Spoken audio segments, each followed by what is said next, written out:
Hello dear students, welcome to GDC YouTube channel. Today we are going to discuss weekly test of pharmaceutical analysis topics IR and NMR spectroscopy. IR NMR spectroscopy का जो हमारा weekly test है, जो आपका basically हमारा 1 दिसंबर को आज हुआ आपका टेस्ट, ठीक है ना। और आपको जो 50 क्वेश्चंस दिए, उनमें से आपके कितने क्वेश्चंस सही हुए, कितने हमारे गलत हुए, मतलब आपको एक एनालिसिस करने का मौका है। ये बहुत अच्छा कि भाई आपने टेस्ट पेपर दिया था, आपने पढ़ाई की थी, उसके बाद भी अगर हमारा कोई क्वेश्चन गलत हो रहा है तो इसका मतलब ये है कि हम क्वेश्चन पर प्रॉपर कंसंट्रेट नहीं करते हैं। ओके, तो बहुत अच्छे टॉपिक्स हैं हमारे स्पेक्ट्रोस्कोपी के, IR spectroscopy and NMR spectroscopy. ये बहुत अच्छे टॉपिक्स है हमारे, इनके क्वेश्चंस आपको 50 हमने दिए। सभी क्वेश्चंस बहुत बेहतरीन थे। पेपर को एक बैलेंस मैनर में बनाया गया। आपका जो भी क्वेश्चंस थे, कुछ आपको एक्स्ट्रा पॉइंट्स भी हम टेस्ट में रखते हैं, जिससे जो अपन क्लासेस में कवर कर रहे हैं उसके अलावा कोई अगर पॉइंट्स है जो हमने नहीं पढ़ा है तो उसको एक दो क्वेश्चंस हम प्लस इसलिए रखते हैं कि भाई हम ये मान के चलते हैं कि अगर हम पढ़ते हैं तो जरूरी नहीं है कि वही सब आएगा, कुछ चीजें एक्स्ट्रा भी आती हैं, तो उनके लिए भी हमको प्रिपेयर रहना है। तो इसलिए टेस्ट पेपर जो है कुछ क्वेश्चंस को एक्स्ट्रा रखा जाता है। तो हमारे जो बेसिकली आईआर और स्पेक्ट्रोस्कोपी के, आईआर और एनएमआर स्पेक्ट्रोस्कोपी के इंपॉर्टेंट क्वेश्चंस को डिस्कस करते हैं। सबसे पहले आईआर की चर्चा करते हैं, जैसे चाय पे चर्चा होती है ना, वैसे ही आईआर पे चर्चा करेंगे। आईआर का सबसे इंपॉर्टेंट सेक्शन क्या होता है बेटे, देखो आईआर के रेंजेस अच्छे से याद करके रखो। पहली चीज तो इंफ्रारेड जो है हमारा, जिससे हमारा रिमोट चलता है घर की टीवी का, ठीक है, तो वो चीज आपको आईआर का रेंज याद करके रखे भाई, कि जो मिड आईआर होता है, मेन आईआर होता है आपका 2.5 माइक्रोमीटर टू 15 माइक्रोमीटर होता है। ओके, आप इसको वेब नंबर के फॉर्म में भी याद रखें भाई कि 4000 से 667 सेंटीमीटर इनवर्स होता है। नियर आईआर उसके ऊपर का है भाई, 3 मंजिल की बिल्डिंग है, बीच में मिड आईआर रहता है, उसके जो ऊपर रहता है वो कौन रहता है, हमारा नियर आईआर रहता है। नियर आईआर का 0.8 टू 2.5 माइक्रोमीटर होता है। नियर आईआर के ऊपर जो बिल्डिंग बनी है उसमें कौन रहता है भाई, उसमें विजिबल रेडिएशंस रहते, उसके ऊपर यूवी रहता है, तो पूरा हमारा इलेक्ट्रोमैग्नेटिक रेडिएशन ही ना। तो ये रेंजेस अच्छे से याद करो। आईआर में और क्या इंपॉर्टेंट होता है बेटा, आईआर में जो हमारे फंक्शनल ग्रुप हैं उनके वेब नंबर की वैल्यू हमको याद कर लेना है, ठीक है। तीसरी चीज अगर हम देखें आईआर में इंस्ट्रूमेंटेशन, आईआर इंस्ट्रूमेंटेशन में आपको याद करना है उसका सोर्स, डिटेक्टर, सैंपलिंग टेक्निक्स बहुत इंपॉर्टेंट है आईआर की। तो अगर कोई बच्चा आईआर को समरी में पढ़ना चाहता है तो इतना कर सकता है। ऐसे एनएमआर की कहानी है, एनएमआर में हम रेडियो वेव्स को यूज करते हैं, मैग्नेटिक फील्ड भी वहां पर होता है, ठीक है। वहां पे हमारा जो न्यूक्लियाई होता है, सबसे पहले तो ये समझना है कि कौन सा न्यूक्लियाई भाई हमारा एक्टिव होगा एनएमआर में और कौन सा एक्टिव नहीं होगा, एक तो क्वेश्चन यही आता है। दूसरी चीज फिर उसका स्पिन ओरिएंटेशन चेंज होता है भाई, जो हमारा न्यूक्लियाई घूम रहा है उसका स्पिन ओरिएंटेशन क्या हो जाता है, पलट जाता है, वो एनएमआर में होता है। एनएमआर में इंस्ट्रूमेंटेशन में ऐसा कोई स्पेसिफिक पॉइंट नहीं है बेटा, रेडिएशन सोर्स रहता है तो उसमें रेडियो फ्रिक्वेंसी लिखा रहता है, डिटेक्टर में भी लिखा रहता है रेडियो फ्रिक्वेंसी डिटेक्टर। और इसमें जो अगर हम बात करें एनएमआर में तो केमिकल शिफ्ट रहता है, सील्डिंग डीसील्डिंग इफेक्ट होता है, वहां से क्वेश्चंस कई बार बनते हैं हमारे। केमिकल शिफ्ट का बहुत इजी क्वेश्चंस भी आ जाता है कई बार। और एनएमआर में नंबर ऑफ सिग्नल बहुत आते हैं question, number of signal splitting का भी क्वेश्चन बन सकता है। तो ये इंपॉर्टेंट है हमारे एनएमआर की। तो अब आपको एक एक करके हम सभी क्वेश्चंस को यहां से डिस्कस करते हैं। देखिए फर्स्ट क्वेश्चन जो है हमारा, वहीं से शुरुआत हुई, जो मैंने बोला भाई कि कौन सा कंपाउंड या कौन सा हमारा न्यूक्लियाई, न्यूक्लियाई मतलब समझते हो भाई साहब, ये आपका न्यूट्रॉन और प्रोटॉन दोनों किसके अंदर रहते हैं, अपने न्यूक्लियस के अंदर। चारों ओर कौन घूमता है, इलेक्ट्रॉन घूमता है, ठीक है। तो जो न्यूक्लियाई होता है मतलब आपका नंबर ऑफ न्यूट्रॉन और नंबर ऑफ प्रोटॉन, इस पर डिपेंड करता है कि वो एनएमआर एक्टिव होगा या नहीं होगा, ठीक है। हमारा न्यूक्लियाई जो है उसके अंदर कौन बैठा हुआ है भाई, न्यूक्लियाई के अंदर है अपना न्यूट्रॉन प्रोटॉन। तो उसी न्यूट्रॉन और प्रोटॉन के नंबर के आधार पर हमें पता चलता है कौन सा एक्टिव है और कौन सा एक्टिव नहीं है भाई, ठीक है। तो अब अगर हम देखें यहां से एक सिंपल सा कॉन्सेप्ट अपन याद करो कि देखिए आपका न्यूट्रॉन का नंबर और प्रोटॉन के नंबर, इससे हम प्रिडिक्शन कर सकते हैं। अगर हमारे न्यूट्रॉन और प्रोटॉन दोनों के नंबर आपको इवन मिल जाते हैं, इवन इवन मिल रहा है भाई आपका, ठीक है, तो मतलब जो आपका स्पिन क्वांटम नंबर है वो जीरो हो जाता है, ठीक है। स्पिन क्वांटम नंबर क्या हो जाता है, जीरो हो जाता है। तो अगर स्पिन क्वांटम नंबर जीरो हो जाता है तो वो सभी कंपाउंड हमारे क्या होते हैं भाई, एनएमआर इनएक्टिव हो जाते हैं, ठीक है। अब दूसरा, ये फर्स्ट केस है। दूसरा केस भाई ऐसा हो सकता है कि हमारा न्यूट्रॉन और प्रोटॉन दोनों के नंबर क्या हो, ऑड हो जाए। इसका भी ऑड है। और तो आई की वैल्यू जो आती है बेटा 1 2 3 में आएगी, फ्रैक्शन में नहीं आएगी, 1 2 3 में आएगी। तो ये हो सकते हैं भाई, ठीक है। ये जब मैग्नेटिक फील्ड लगेगा तो ये थोड़ा बहुत घूमेंगे फिरेंगे, ठीक है, ये ध्यान रखना है। अब तीसरा जो केस बनता है जो हमारा फेवरेबल है और सबसे ज्यादा हम स्पेक्ट्रोमेट्री में, स्पेक्ट्रोस्कोपी में यूज करते हैं, ये अगर मान लो न्यूट्रॉन हमारा इवन है तो प्रोटॉन क्या है आपका, ऑड है। और अगर प्रोटॉन हमारा इवन है तो न्यूट्रॉन हमारा क्या है, ऑड है। ऐसा केस है तो आई की वैल्यू क्या रहती है बेटा, इस केस में 1/2 होती है। और इसी को सबसे ज्यादा अपन लोग प्रेफर करते हैं, ठीक है। प्रेफर एनएमआर एक्टिव सभी है बेटा, ये हमारे आई की वैल्यू कितनी भी हो, अगर वो आपका रहेगा तो आपके दो टाइप के हमारे न्यूट्रॉन होते हैं, न्यूक्लियाई, बोसॉन होता है हमारा, और एक हमारा क्या होता है, फर्मियोन होता है, ठीक है। तो जो फ्रैक्शन में होता है वो फर्मियोन होता है भाई, तो ये फर्मियोन है ऊपर का, और बोसॉन हमारे 1 2 3 वाले होते हैं। तो ये आपका जो होता है क्वांटम फिजिक्स में रहता है ये कॉन्सेप्ट।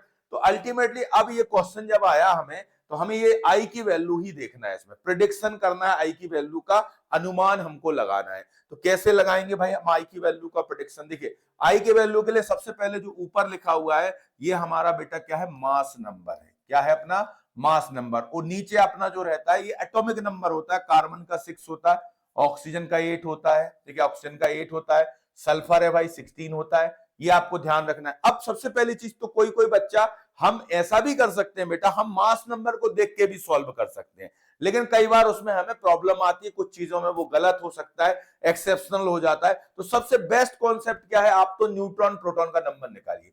प्रोटॉन का नंबर मतलब आपका एटॉमिक नंबर होता है, पहले वाले में देखो 6 है हमारा, ठीक है। अब इसमें आप न्यूट्रॉन का नंबर निकालोगे इस वाले में, तो जो भी एटॉमिक मास है उसमें से माइनस करोगे आप प्रोटॉन का नंबर, क्योंकि कहीं भी एटॉमिक मास जो होता है अपन पढ़ चुके हैं, न्यूट्रॉन प्लस प्रोटॉन होता है। अगर आपका प्रोटॉन 6 है और ये हमारा 12 है, तो न्यूट्रॉन का नंबर भी कितना होगा बेटा, 6 होगा। तो मतलब इसमें हमारे 6 न्यूट्रॉन है।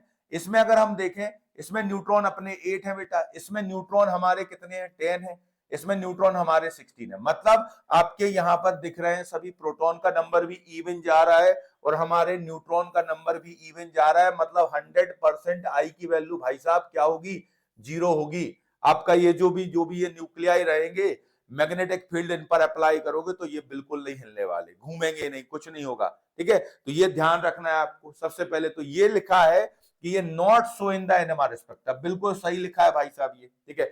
अब यहां देखिए आप, ये इसका हाइड्रोजन का नंबर 1 है, ठीक है, आपका यहां पर ये 1 दिख रहा है। नाइट्रोजन का नंबर 7 है, फ्लोरीन है 9 रहता है, फास्फोरस अपना यहाँ पे 15 है। यहां ध्यान से देखें आप, सबसे पहले अपन एक एक नंबर देखते हैं। इसमें प्रोटॉन का नंबर कितना है, 1 है, यहाँ 7 है सर, यहाँ 9 है, यहाँ 15 है। अब सर हम न्यूट्रॉन के नंबर देखते हैं। न्यूट्रॉन के नंबर सर हमें माइनस करना पड़ते हैं मास में से, तो आप यहाँ देखेंगे ये 0 आएगा, 1 - 1। आप 14 - 7 करोगे बेटा 7 आएगा, ठीक है। आप 19 - 9 करोगे, क्या आएगा आपका, 10 आ जाएगा। इसके बाद आप यहाँ पे माइनस करोगे, ये आपका 15 माइनस कितना करोगे आप, 31 - 15 करोगे, तो अल्टीमेटली हमारा कितना आ जाएगा, यहाँ पर आपका 16 आ जाएगा। ये आ गए। अब देखिए आप, ये आपका ऑड है, ये हमारा इवन है, ठीक है। ये ऑड है, ये दोनों ऑड है, ये ऑड है, ये इवन है, ये ऑड है, ये इवन है। मतलब यहां पर कोई भी केस इवन इवन वाला नहीं है। मतलब हमारा जो आंसर होगा ये सभी एनएमआर स्पेक्ट्रा शो करेंगे। अब देखो बेटा क्या होता है, ये तो सरफेस वाली बातें होती हैं। जब हम गहराई में उतरते हैं ना चीजों की, तो हमें और अच्छे से सीखना है। देखिए अब भाई अपन जानते हैं कि आई की वैल्यू जब 1 2 3 हो रही है, ये वाली 4 5, ये वाली वैल्यू को हम एनएमआर में यूज नहीं करते फॉर स्ट्रक्चरल डिटर्मिनेशन।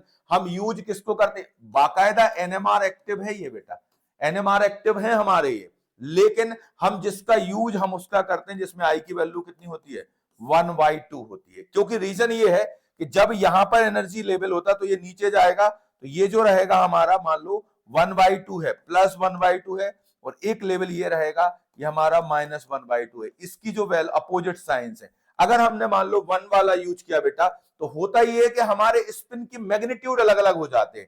यहाँ स्पिन जो हो रहा है हमारा, ये आपका केवल डायरेक्शन बदला है। देखिए वैल्यू सेम है। अगर आपने बोला सर हम 1 वाला यूज करेंगे, मैं बोलूंगा करो भाई, मुझे कोई समस्या नहीं। आप 1 वाला यूज करेंगे, ठीक है, तो होगा ये यहाँ पे कि आपका एक तो जाएगा यहाँ पे कितने पे, अपना +1 पे जाएगा, फिर एक हमारा 0 पे जाएगा, और एक हमारा फिर -1 में जाएगा। तो इसमें 3 स्टेट बनेंगे। 3 स्टेट बनेंगे भाई, और सबका जो मैग्नीट्यूड है, वैल्यू है, वो अलग अलग रहती है, इसलिए हम 1 2 3 वाले जनरली यूज नहीं करते। लेकिन इस क्वेश्चन में तो ये सिंपल क्वेश्चन था, एनएमआर एक्टिव इनएक्टिव पूछा गया है, तो दोनों हमारे सेंटेंस सही है एकदम, पहला अपना सही है, दूसरा भी अपना सही है, ठीक है, तो ये ध्यान रखना है। नेक्स्ट क्वेश्चन की ओर चलते हैं, यहां से हम ऑल स्टेटमेंट ट्रू, सभी ट्रू हैं, और एक्सेप्ट को अंडरलाइन कर लो प्रभु, ठीक है। आपको किसी ने बोला है कि आपको सच्चाई का साथ नहीं देना है, किसका साथ देना है, बुराई का साथ देना है। देखिए ट्रू लिखा है मतलब एक सही को छोड़ के बताना है, तो मतलब आपको क्या बताना है भाई साहब, सही को छोड़ के मतलब फॉल्स बताना है, ठीक है। अब यहां पर देखिए फॉल्स हमें बात करनी है, हमको एक एक सेंटेंस पढ़ना है, हमें कुछ नहीं आता, हम जीरो पर है, लेकिन हमें सेंटेंस एक एक पढ़ना है, ठीक है। सबसे पहले अपन डी ऑप्शन से शुरुआत करते हैं, ठीक है, जहां से देखें हम, low shielding, lower shielding of electrons corresponding to a up field chemical shift, ठीक है। बेटा एक चीज बताऊं मैं आपको, जो हमारा ये वैल्यू होता है आपका 10 से ले जाके 0 तक केमिकल शिफ्ट का वैल्यू, यहां जाते हैं तो ये अप फील्ड कहलाता है। अप फील्ड मतलब होता है सील्डिंग, और डी फॉर डाउन और डी फॉर डी सील्डिंग होती है। तो इसी से भाई फंस गया क्वेश्चन हमारा। तो पहले यहां पे क्या लिख रहे हैं भाई साहब, लोअर सील्डिंग लिख रहे हैं, और लिख क्या रहे हो भाई साहब, आप अप फील्ड लिख रहे हो, गलत हो भाई, आप 101% गलत हो। आप अगर अप फील्ड लिखते हो तो सील्डिंग रहेगी हाई और डी सील्डिंग रहेगी लो। अगर यहाँ पे आप लिखते लो डी सील्डिंग तो हम आपको सम्मान करते और बढ़िया रिस्पेक्ट देते, लेकिन भाई साहब ये आपने गलत लिखा हुआ है, ये तो गलत हो ही गया।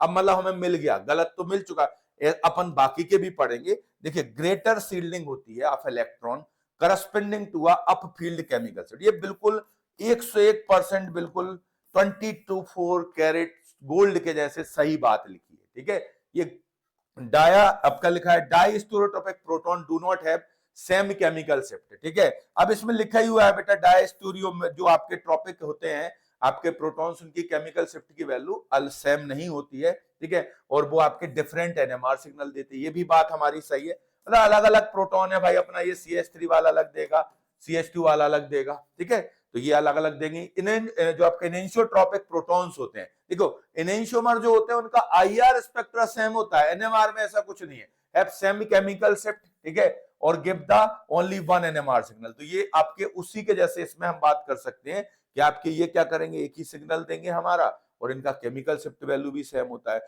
तो मतलब हमें गलत तो मिल गया ना भाई, ये अपना डी आंसर सही हो जाएगा इसका, ठीक है, डी आंसर हमारा इसका एकदम सही है, ठीक है। होमो आपका होमोट्रॉपिक प्रोटॉन्स कहलाते हैं भाई, प्रोटॉन्स जो होते हैं आपके ग्रुप डिफरेंट डिफरेंट ग्रुप से जुड़े हुए हैं, ठीक है, और protons are called the homotopic बोलते हैं, ठीक है। एनेंशियोट्रॉपिक प्रोटॉन क्या होते हैं, two protons with different groups, ठीक है, इसको अपन बोलते हैं क्या बोलते हैं, एनेंशियोट्रॉपिक प्रोटॉन्स बोलते हैं, ठीक है। Diastereotopic two proton with different group, ये पेयर ऑफ द डायस्टीरियोमर, तो उनको बोलते हैं। तो होमोट्रॉपिक प्रोटॉन दो protons with different group X रहते हैं, ठीक है, एक ही कंपाउंड में, और enantiotopic proton two proton with different group X give a pair of the enantiomer, ठीक है। तो ये ध्यान रखना है आपको अच्छे से, इनको थोड़ा सा याद रखेंगे। अब आगे चलते हैं, देखिए डाउन फील्ड, और ये तो आप बहुत अच्छे से जानते हो, इनको अच्छे से याद कर लेना, ठीक है। सबसे ज्यादा क्वेश्चन आता है इसका, ठीक है, ये अप फील्ड कहलाता है, इसी को सील्डिंग कहते हैं। यहाँ पे लो फ्रिक्वेंसी रहती है, लो केमिकल शिफ्ट की वैल्यू होती है, ठीक है। यहाँ की ओर जाओगे डी फॉर डाउन फील्ड होता है, डी सील्डिंग होता है,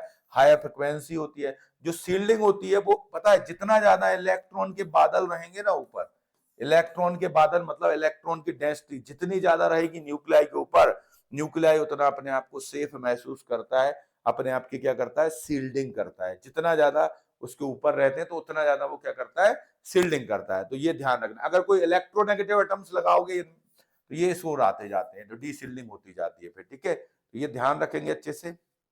अब आता है choose the correct instrument for the TMS. TMS भाई है हमारा, टीएमएस को जब भी देखो बेटा, उसको देख के दो तीन चीजें हमेशा याद करना। टीएमएस हमारा इंटरनल क्या होता है, स्टैंडर्ड होता है, रेफरेंस कंपाउंड होता है एनएमआर का, प्रोटॉन एनएमआर का होता है, और साथ में C13 का भी होता है।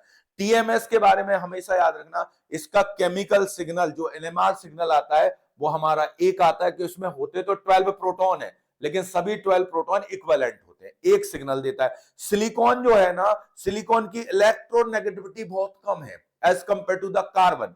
तो होता यह है कि इसके ऊपर अच्छे खासे इलेक्ट्रॉन्स की डेंसिटी रहती है, मतलब दुनिया का हाईली सील्डेड प्रोटॉन इसी में रहता है। सिलिकॉन के साथ हमारा जो प्रोटॉन है वो सबसे ज्यादा सेफ रहता है भाई। जैसे अपना सिलिकॉन है, ये प्रोटॉन यहाँ पे लगे हुए हैं, ये इस तरीके से इसका स्ट्रक्चर होता है। ये प्रोटॉन जो होते हैं हमारे, प्रोटॉन हाईली सील्डेड होते हैं, क्योंकि सिलिकॉन भैया खींचता नहीं है इलेक्ट्रॉन को। सिलिकॉन की इलेक्ट्रॉन नेगेटिविटी बहुत कम है, कार्बन के कंपैरिजन में इलेक्ट्रॉन्स को अपनी ओर नहीं खींचता। हमारे जो आपका प्रोटॉन है, प्रोटॉन के जो चारों ओर क्या है, आपके इलेक्ट्रॉन्स रहेंगे, डेंसिटी अच्छी रहती है, हाईएस्ट फील्डिंग इसी में होती है। अब फील्डेड होता है, केमिकल शिफ्ट की वैल्यू 0 होती है। तो इसके लिए करेक्ट बताना है, देखिए proton resonate at a high field, बिल्कुल सही भाई, हाई फील्ड पे तो रहता है। डेल्टा की वैल्यू कितनी होती है, 0 होती है। लो बॉइलिंग पॉइंट, ठीक है, लो बॉइलिंग पॉइंट होता है इसका, ऑल प्रोटॉन्स एक ही सिग्नल देते हैं, ये भी सही बात है भाई। It is high boiling point, ठीक है, लो वोलेटाइल इन नेचर, ठीक है। तो इसका जो आंसर है हमारा, जो लो बॉइलिंग पॉइंट, ठीक है, लो बॉइलिंग पॉइंट होता है इसका, और आपको एक एस दिया है, हाई बॉइलिंग पॉइंट होता है। तो इन्हीं से आपको आंसर निकालना है। अल्टीमेटली जो हमारा पी क्यू आर, ये हमारे सही है, ठीक है, वो सेंटेंस सही है भाई। लो बॉइलिंग पॉइंट होता है हमारा ये, ठीक है, ध्यान रखना है। आपका ऑल प्रोटॉन्स टीएमएस सो सिंगल पीक, ठीक है। हाई बॉइलिंग पॉइंट एकदम गलत है, ठीक है। लो वोलेटाइल इन नेचर, ये भी हमारा गलत है, ठीक है। तो अल्टीमेटली जो हमारा है इसमें से पी क्यू आर हमारा सही है। एक चीज और ध्यान रखना, जब भी एनएमआर करोगे, एक हमेशा पॉइंट याद रखना कि आपको जो भी हमारा सैंपल है, मान लो हमारी कोई ड्रग है, ठीक है, इसमें अपन को स्मॉल अमाउंट में टीएमएस को ऐड करना पड़ता है, ठीक है। तो इसमें जो ग्राफ आता है, एक हमारा आएगा ड्रग का सिग्नल और एक हमारा टीएमएस का रहेगा। इसी के रिस्पेक्ट में हम देखते हैं, इसी चीज को क्या बोलते हैं भाई अपन, केमिकल शिफ्ट बोलते हैं। इसी को क्या बोलते हैं अपन, केमिकल शिफ्ट बोलते हैं। तो ये हमेशा यूज करना। मान लो आप भूल गए अगर टीएमएस को ऐड करना, और टीएमएस में एक और इंपॉर्टेंट पॉइंट है, ये जो होता है नॉन पोलर के लिए होता है। जब भी अपन नॉन पोलर सॉल्वेंट यूज करेंगे उस समय टीएमएस काम करता है। एक्वस के लिए अगर हमें करना है तो उसके लिए डीएसएस रहता है, ठीक है, और टीएसपी रहता है, वो हमारे रेफरेंस कंपाउंड्स हो जाते हैं, ठीक है। इनको अच्छे से याद रखेंगे भाई। नेक्स्ट क्वेश्चन है, anisotropic effect cause the deshielding, बिल्कुल ठीक है, anisotropic effect cause the deshielding for following molecules. ये मैंने कई बार देखा है कि जो डबल बॉन्ड वाले कंपाउंड होते हैं, ठीक है, इसमें जो हमारे पाई इलेक्ट्रॉन्स होते हैं, दैट रिस्पांसिबल फॉर द डीसिल्डिंग। ये जो डबल बॉन्ड वाले होते हैं, इनमें मिलता है हमको एनाइसोट्रोपिक इफेक्ट, और क्या होती है, डीसिल्डिंग होती है, ठीक है। तो अपन को डबल बॉन्ड देखना है बेटा, ये जो एल्काइन है that is the triple bond, ठीक है। एल्कीन में डबल बॉन्ड है हमारा, बेंजीन में डबल बॉन्ड है, एल्डिहाइड में डबल बॉन्ड है बेटा। तो इन लोगों में मिलेगा हमको ये एनाइसोट्रोपिक इफेक्ट मिलेगा, जो डीसिल्डिंग कॉज करता है, और इसमें नहीं मिलेगा। तो हमारा आंसर एक्सेप्ट लिखा हुआ है, आंसर अपना क्या था इसका, ए आंसर था। आप लोगों ने क्या किया भाई, आप लोगों ने पेपर दिया, ठीक है, तो क्या किया इसमें, ठीक है। तो ये ध्यान रखना है अच्छे से कि ये जो चीज है आपको ध्यान रखेंगे, डबल बॉन्ड वालों में मिलता है हमारे लिए। ओके, आगे बात करते हैं, नेक्स्ट क्वेश्चन की ओर चलते हैं। एनाइसोट्रोपिक इफेक्ट को स्पेस इफेक्ट बोलते हैं, जिसमें क्या होता है भाई, आपका सील्डिंग डीसील्डिंग होता है, प्रोटॉन पर इफेक्ट पड़ता है, ठीक है। तो ध्यान रखना है। अब आता है, ये क्वेश्चन दिया है इन्होंने, लड्डू क्वेश्चन होते हैं बेटा ये। देखो बच्चों को न्यूमेरिकल से बहुत डर लगता है, जिंदगी में एक फार्मूला है इसका केमिकल शिफ्ट का बेटा, ये हमारा फ्रीक्वेंसी का ऊपर डिफरेंस है और ये ऑपरेटिंग फ्रीक्वेंसी है, इसके आधार पर हमारा सॉल्व होता है, ठीक है। इतना सा फार्मूला है। जो केमिकल शिफ्ट होता है, ऊपर हमारे फ्रीक्वेंसी का डिफरेंस होता है भाई, अपना फ्रीक्वेंसी जो हमारे सैंपल की फ्रीक्वेंसी आई, रेफरेंस की आई, इसको माइनस करना है हमको, और जो इंस्ट्रूमेंट में अपन ने सेट किया है मेगाहर्ट्ज में, वो रखना है आपके लिए। इसके आधार पे पूरे क्वेश्चन सॉल्व होते हैं। कई बार एग्जाम में हो सकता है वो आपको केमिकल शिफ्ट बोल दे 5 ppm है, ठीक है, और उसने कहा कि आपको सैंपल का फ्रीक्वेंसी निकालना, तो अपन ने x मान लिया, उन्होंने अपने जो रेफरेंस फ्रीक्वेंसी मान लो उन्होंने हमको दे दी 100 दे दी, ठीक है, और ऑपरेटिंग फ्रीक्वेंसी हमको 200 दे दी, इस तरीके से हमको दे दिया और बोला कि आप सॉल्व करिए, ठीक है। तो अपन को कुछ नहीं करना, मल्टीप्लाई कर लीजिए यहाँ पर, ये इस तरीके से हमारा, मैं एक नया क्वेश्चन बता रहा हूँ, ये हो गया भाई हमारा। यहाँ से आप सॉल्व कर लोगे 1000 आ जाएगा हमारा, और x हो जाएगा यहाँ से, तो इस पे आपको ये प्लस 100 और हो जाएंगे, तो आपका 1100 आपका हर्ट्ज क्या आ जाएगा, हमारा आंसर हो जाएगा। तो मतलब ऐसा भी आ सकता है, ये तो क्वेश्चन बहुत इजी है, इसमें तो कुछ नहीं है, लड्डू क्वेश्चन है ये। देखिए यहाँ पे केमिकल शिफ्ट की कैलकुलेशन करा रहे हैं, मतलब आपको ध्यान रखना है केमिकल शिफ्ट रेशो होता है, ठीक है। पहली चीज तो प्रोटॉन होता है, ये आपको दिया है 126 पर रेजोनेट हो रहा है डाउन फील्ड पर फ्रॉम टीएमएस, ठीक है, spectrophotometer, then operate at 60 megahertz, इसको बताना है आपको भाई। तो मैं तो ये जानता हूं कि 126 अपन को ऊपर रखना है और 60 नीचे रख दीजिए। ये जो है टीएमएस की जो फ्रिक्वेंसी अब दी नहीं गई है तो आप जीरो मान के चलोगे, ठीक है, दी नहीं गई है तो क्या मानोगे, जीरो है उसकी फ्रिक्वेंसी, क्योंकि उसकी केमिकल शिफ्ट कितना होती है बेटा, जीरो होती है, तो फ्रिक्वेंसी उसकी क्या होगी, फिर जीरो ही होगी, ठीक है। तो अब आपने यहाँ पे दिखाना है भाई अपनी 126 डिवाइडेड बाय 60, हम तो अगर जीपैट दे रहे होंगे तो 120 डिवाइडेड बाय 60 कर बैठेंगे भैया, और टू रुपए लेके घूमने निकल जाएंगे। तो टू देखिए ये दिया है 2.1, काम खत्म हमारा, ठीक है। तो सीधा सीधा सा कैलकुलेशन होता है, कई बार होता ही है केमिकल शिफ्ट दे देते हैं बेटा अपन को वो, ठीक है, और हो सकता है वो हमारे लिए क्या दे देंगे, आपकी ऑपरेटिंग फ्रिक्वेंसीज दे देते हैं कि इंस्ट्रूमेंट इतने पे चल रहा है, आपका इसका फ्रिक्वेंसी पूछ लेते हैं, कई बार हो सकता है कई बार टीएमएस का फ्रिक्वेंसी देते हैं। अब जब नहीं दिया है कुछ भी तो सीधा सीधी सी बात है भाई, अपन को तो रेशो लेके चल रहा है, खत्म के रेशो लिया हमने 126 डिवाइड बाय 60 किया, हमारा आंसर आ गया। अब मान लो उन्होंने टीएमएस का, हमें देखो फ्रिक्वेंसी है, कई बार टीएमएस की दे भी देते हैं, मान लो उन्होंने अपन को 50 दे दी तो हम फिर 50 रख देंगे, यहाँ माइनस आप 50 कर दोगे, नहीं दिया है तो जब कुछ नहीं दिया है तो आपको वही लेना है जो दिया हुआ है आपका, कि भाई आपका जो 126 पर ये रेजोनेट हो रहा है तो वही रखना है, उसको 60 से डिवाइड कर दो, आंसर आ गया आपका, ठीक है। तो बहुत इजी क्वेश्चन था ये, सीधा सीधा था क्वेश्चन, ये यूनिट यूनिट के चक्कर में मत पड़ा करो, अगर ऑप्शंस में जब सेम दिख जाए तो फिर यूनिट को देखने लगो, वरना यूनिट के नहीं देखोगे तो भी आंसर आपका आना है, उसमें है ही नहीं यूनिट का रोल, इसलिए नहीं है बेटा। आप वहां पे भी अगर मेगाहर्ट्ज में रख रहे हैं, नीचे भी मेगाहर्ट्ज में रखा है तो यूनिट तो ऑलरेडी चल रहा है, और रेशो है तो रेशो ही निकालना है अपन को केमिकल शिफ्ट में, ठीक है। अब आता देखो ये क्वेश्चन फिर से आ गया, ये इतना इजी क्वेश्चन है, आप ध्यान से देखें इस क्वेश्चन को। यहाँ पे इन्होंने कहा है एक ऑर्गेनिक कंपाउंड है, टू काइंड्स ऑफ प्रोटॉन होते हैं, एक का सिग्नल आता है 50 हर्ट्ज पे, ठीक है, एक का सिग्नल 50 हर्ट्ज पे आ रहा है और 200 हर्ट्ज पे आ रहा है एक का सिग्नल, ठीक है, और हम 60 मेगाहर्ट्ज क्या रह रहे हैं इंस्ट्रूमेंट में यूज कर रहे हैं, ठीक है, और सिग्नल एट 2 हर्ट्ज पर जो होता है हमारा सिग्नल एट 200 हर्ट्ज, ठीक है, डेल्टा इन टाउ वैल्यू आपको निकालनी है, डेल्टा और टाउ वैल्यू निकालनी है। चलो हम कोई फार्मूला यूज नहीं करते इसमें, पहले अपन ये बताइए कि अगर हमारी डेल्टा वैल्यू अगर 7 होगी तो टाउ वैल्यू कितनी होगी, 3 होगी, ये जानते हो, तो पहले तो ये देखो कि 10 सब में हो रहा है क्या, देखिए 10 सब में हो रहा है भाई, तो मतलब हमें सॉल्व करना पड़ेगा, अपन एक एक को सॉल्व करते हैं। सबसे पहले एक छोटा सा क्वेश्चन कर लेते हैं अपन, मान लो एक सिंपल देखते हैं, इसका क्वेश्चन करते हैं, 50 डिवाइडेड बाय अपन 60 करते हैं, कितना आंसर आएगा, 50 डिवाइडेड बाय 60 करो आप, ठीक है, इसका ये हमारा दिया हुआ है इन्होंने, इसको आपको ध्यान से देखना है, और आपका ऑपरेटिंग कितना दिया है इन्होंने, 60 दिया हुआ है, ठीक है, 60 मेगाहर्ट्ज ऑपरेटिंग दिया हुआ है इन्होंने, ठीक है, 60 मेगाहर्ट्ज हमारा ऑपरेटिंग फ्रीक्वेंसी है। तो एक अपन बिना फार्मूले के चले, अगर ऐसे मन से लिखें इस तरीके से, अगर आप इसको सॉल्व करोगे, ठीक है, तो यहां से अगर इसको देखोगे तो 150 डिवाइडेड बाय क्या आएगा आपका 60 आ जाएगा। तो इससे आपको कोई आंसर मिल रहा क्या, नहीं मिल रहा, इससे भी हमें कोई आंसर नहीं मिल रहा सर, तो हम कैसे सॉल्व करें, हम एक काम करते हैं, एक तरीका निकालते हैं, केमिकल शिफ्ट निकाल लेते हैं, किसी एक की निकाल लेते हैं।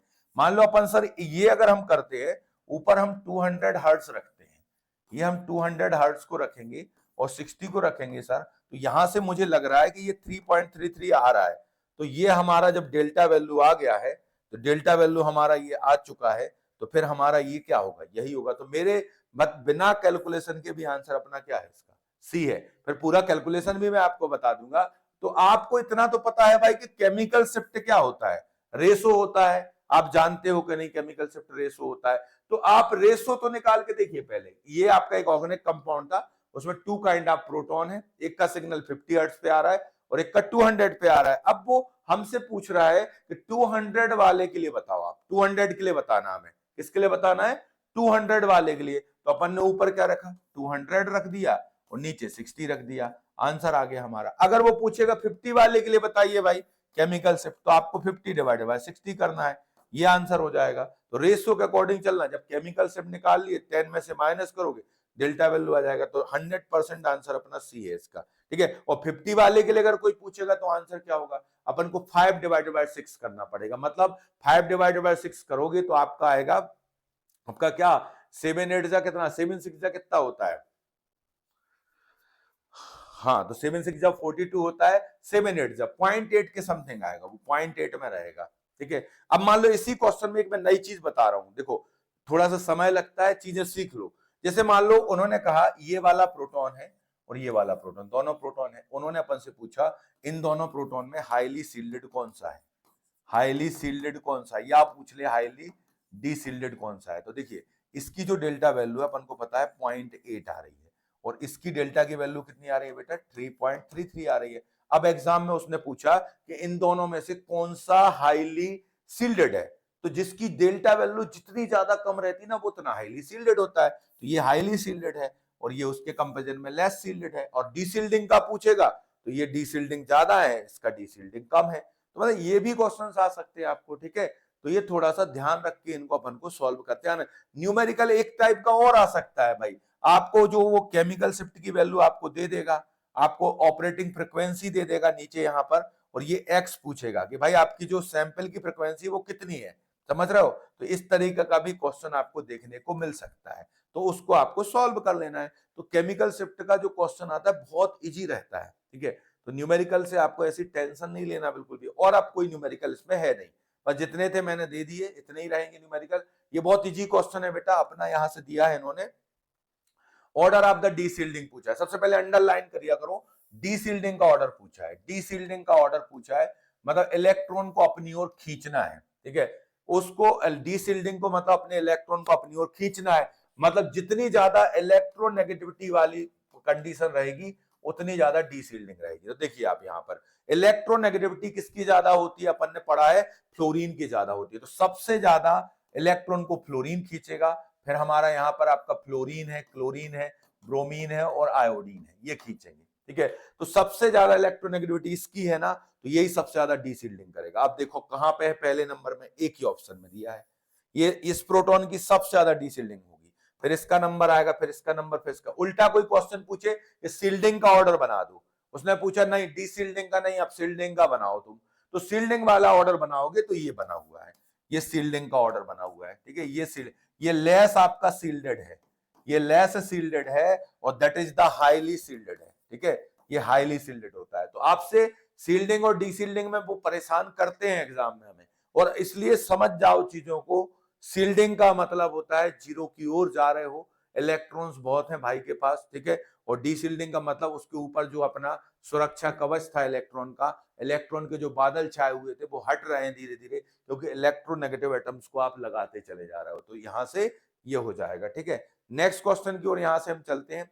यहाँ पर अगला क्वेश्चन है, predict the highest number of signal in proton NMR spectroscopy each of the following. देखिए सबसे ज्यादा किस में बनेंगे भाई, अगर मैं देखूं ना इस क्वेश्चन को, तो मैं कहूंगा यार कुछ तो दाल में काला है। दाल में काला है मतलब ट्रांस, मतलब मेरे को पूरा हाई बोल रहा है कि सर 90% ट्रांस वाला होगा। फिर भी हम देख लेते हैं, देखिए 1,2 डाइक्लोरोप्रोपेन दिया हुआ है, 1,2 डाइक्लोरोप्रोपेन है आपका, यहां पर आपका 1,2 डाइक्लोरोप्रोपेन है, ये क्लोरो है, ये है, ठीक है। यहां पर देखिए 1,2 डाइक्लोरोप्रोपेन हो गया हमारा, ये सिस टू 1,2 डाई मिथाइल साइक्लोप्रोपेन दिया है, ठीक है। अब ये तो बड़ा सा है, तो भाई इस पर तो ध्यान देने की जरूरत है नहीं। सबसे ज्यादा पूछ रहा किस में आएंगे, तो बेट इसमें सिस है और ट्रांस है, ट्रांस में एक प्लस सिग्नल अलग से हो जाएगा, ठीक है। 1,1 डाई मिथाइल दिया हुआ है, तो ये तो इसमें सिस ट्रांस बन भी नहीं रहे, तो इसका जो आंसर होगा सीधा सीधा सी होगा, ठीक है। अपन सिग्नल भी बिना निकाले भी आप बोल सकते हो कि ट्रांस वाला है तो सबसे ज्यादा सिग्नल ये दे रहा है हमारे लिए। आप देख सकते हो ये बना हमारा 1 किलो, ये बना है 1,2 डाइक्लोरोप्रोपेन बना हुआ है, 1,2 डाइक्लोरोप्रोपेन बना हुआ है भाई अपना। तो इसमें आपके कितने सिग्नल आ रहा है, देखो एक सिग्नल इसका आएगा, एक इसका आएगा, एक इसका आएगा, तो अल्टीमेटली कितने सिग्नल हुए 3। इसमें कितने सिग्नल होंगे, ये देखिए हमारे 1 इसका हो जाएगा, ये हमारा 2 हो गया, ये 3 हो गया, इसमें 4 आ गए हमारे, ठीक है। और जब इसी का ट्रांस करोगे बेटा तो इसमें 5 रहेंगे हमारे, ठीक है। ये अपना ट्रांस वाला है तो इसमें टोटल 5 सिग्नल हो रहे हैं, ठीक है। इसमें हमारा ये सभी सेम ही है पूरे, तो एक सिग्नल इसका आएगा, एक एक सिग्नल इनका आएगा, 2 सिग्नल इसके होंगे। तो सबसे ज्यादा सिग्नल किस में आएंगे, हमारे ट्रांस वाले में आएंगे, ठीक है। तो 1,2 डाइक्लोरोप्रोपेन में 4 आते हैं हमारे, ठीक है। सिस टू 1,2 डाइक जो साइक्लोप्रोपेन है इसमें आपके 4 आ रहे हैं, ट्रांस वाले में देखिए हमारे कितने आ रहे हैं, इसमें 6 आ रहे हैं। कितने आ रहे हैं, क्योंकि ये डाई मिथाइल आपका साइक्लोप्रोपेन है, ट्रांस 1,2 डाई मिथाइल साइक्लोप्रोपेन कितने आ रहे हैं, 6 आ रहे हैं। कितने आ रहे हैं अपने भाई, 6 आ रहे हैं, इसमें हमारे 6 आ रहे हैं, तो इसको ध्यान रखेंगे अच्छे से। तो हाईएस्ट पूछा है तो अपना ट्रांस वाला आंसर हो जाएगा, ठीक है। ट्रांस वाला हमारा आंसर हाईएस्ट हो जाएगा। इसमें ये भी अलग अलग है, 1 2 है, 3 4 5 6, टोटल 6 हो जाएंगे, ठीक है। ये क्वेश्चन पूछा है इन्होंने अपन से, एक क्वेश्चन पूछा गया है भाई, आपको यहाँ पूछा है फंडामेंटल वाइब्रेशन के टाइप बताने हैं। उन्होंने हमें प्रोडिक्शन दिया है कि देखो इसमें हमारा जो है आउट ऑफ प्लेन है, ये ऊपर की ओर आ रहे हैं, इसमें नीचे की ओर जा रहा है, एक ऊपर की ओर जा रहा है। भाई दो बच्चे झूला झूल रहे हैं, ये लगा हुआ है, ये दोनों बच्चे पहले कहाँ आ रहे हैं, बाहर की ओर आ रहे हैं, ठीक है। तो ये आपका हो गया, या पीछे की ओर जा रहे हैं, ठीक है, तो ये अपना बैगिंग चल रहा है।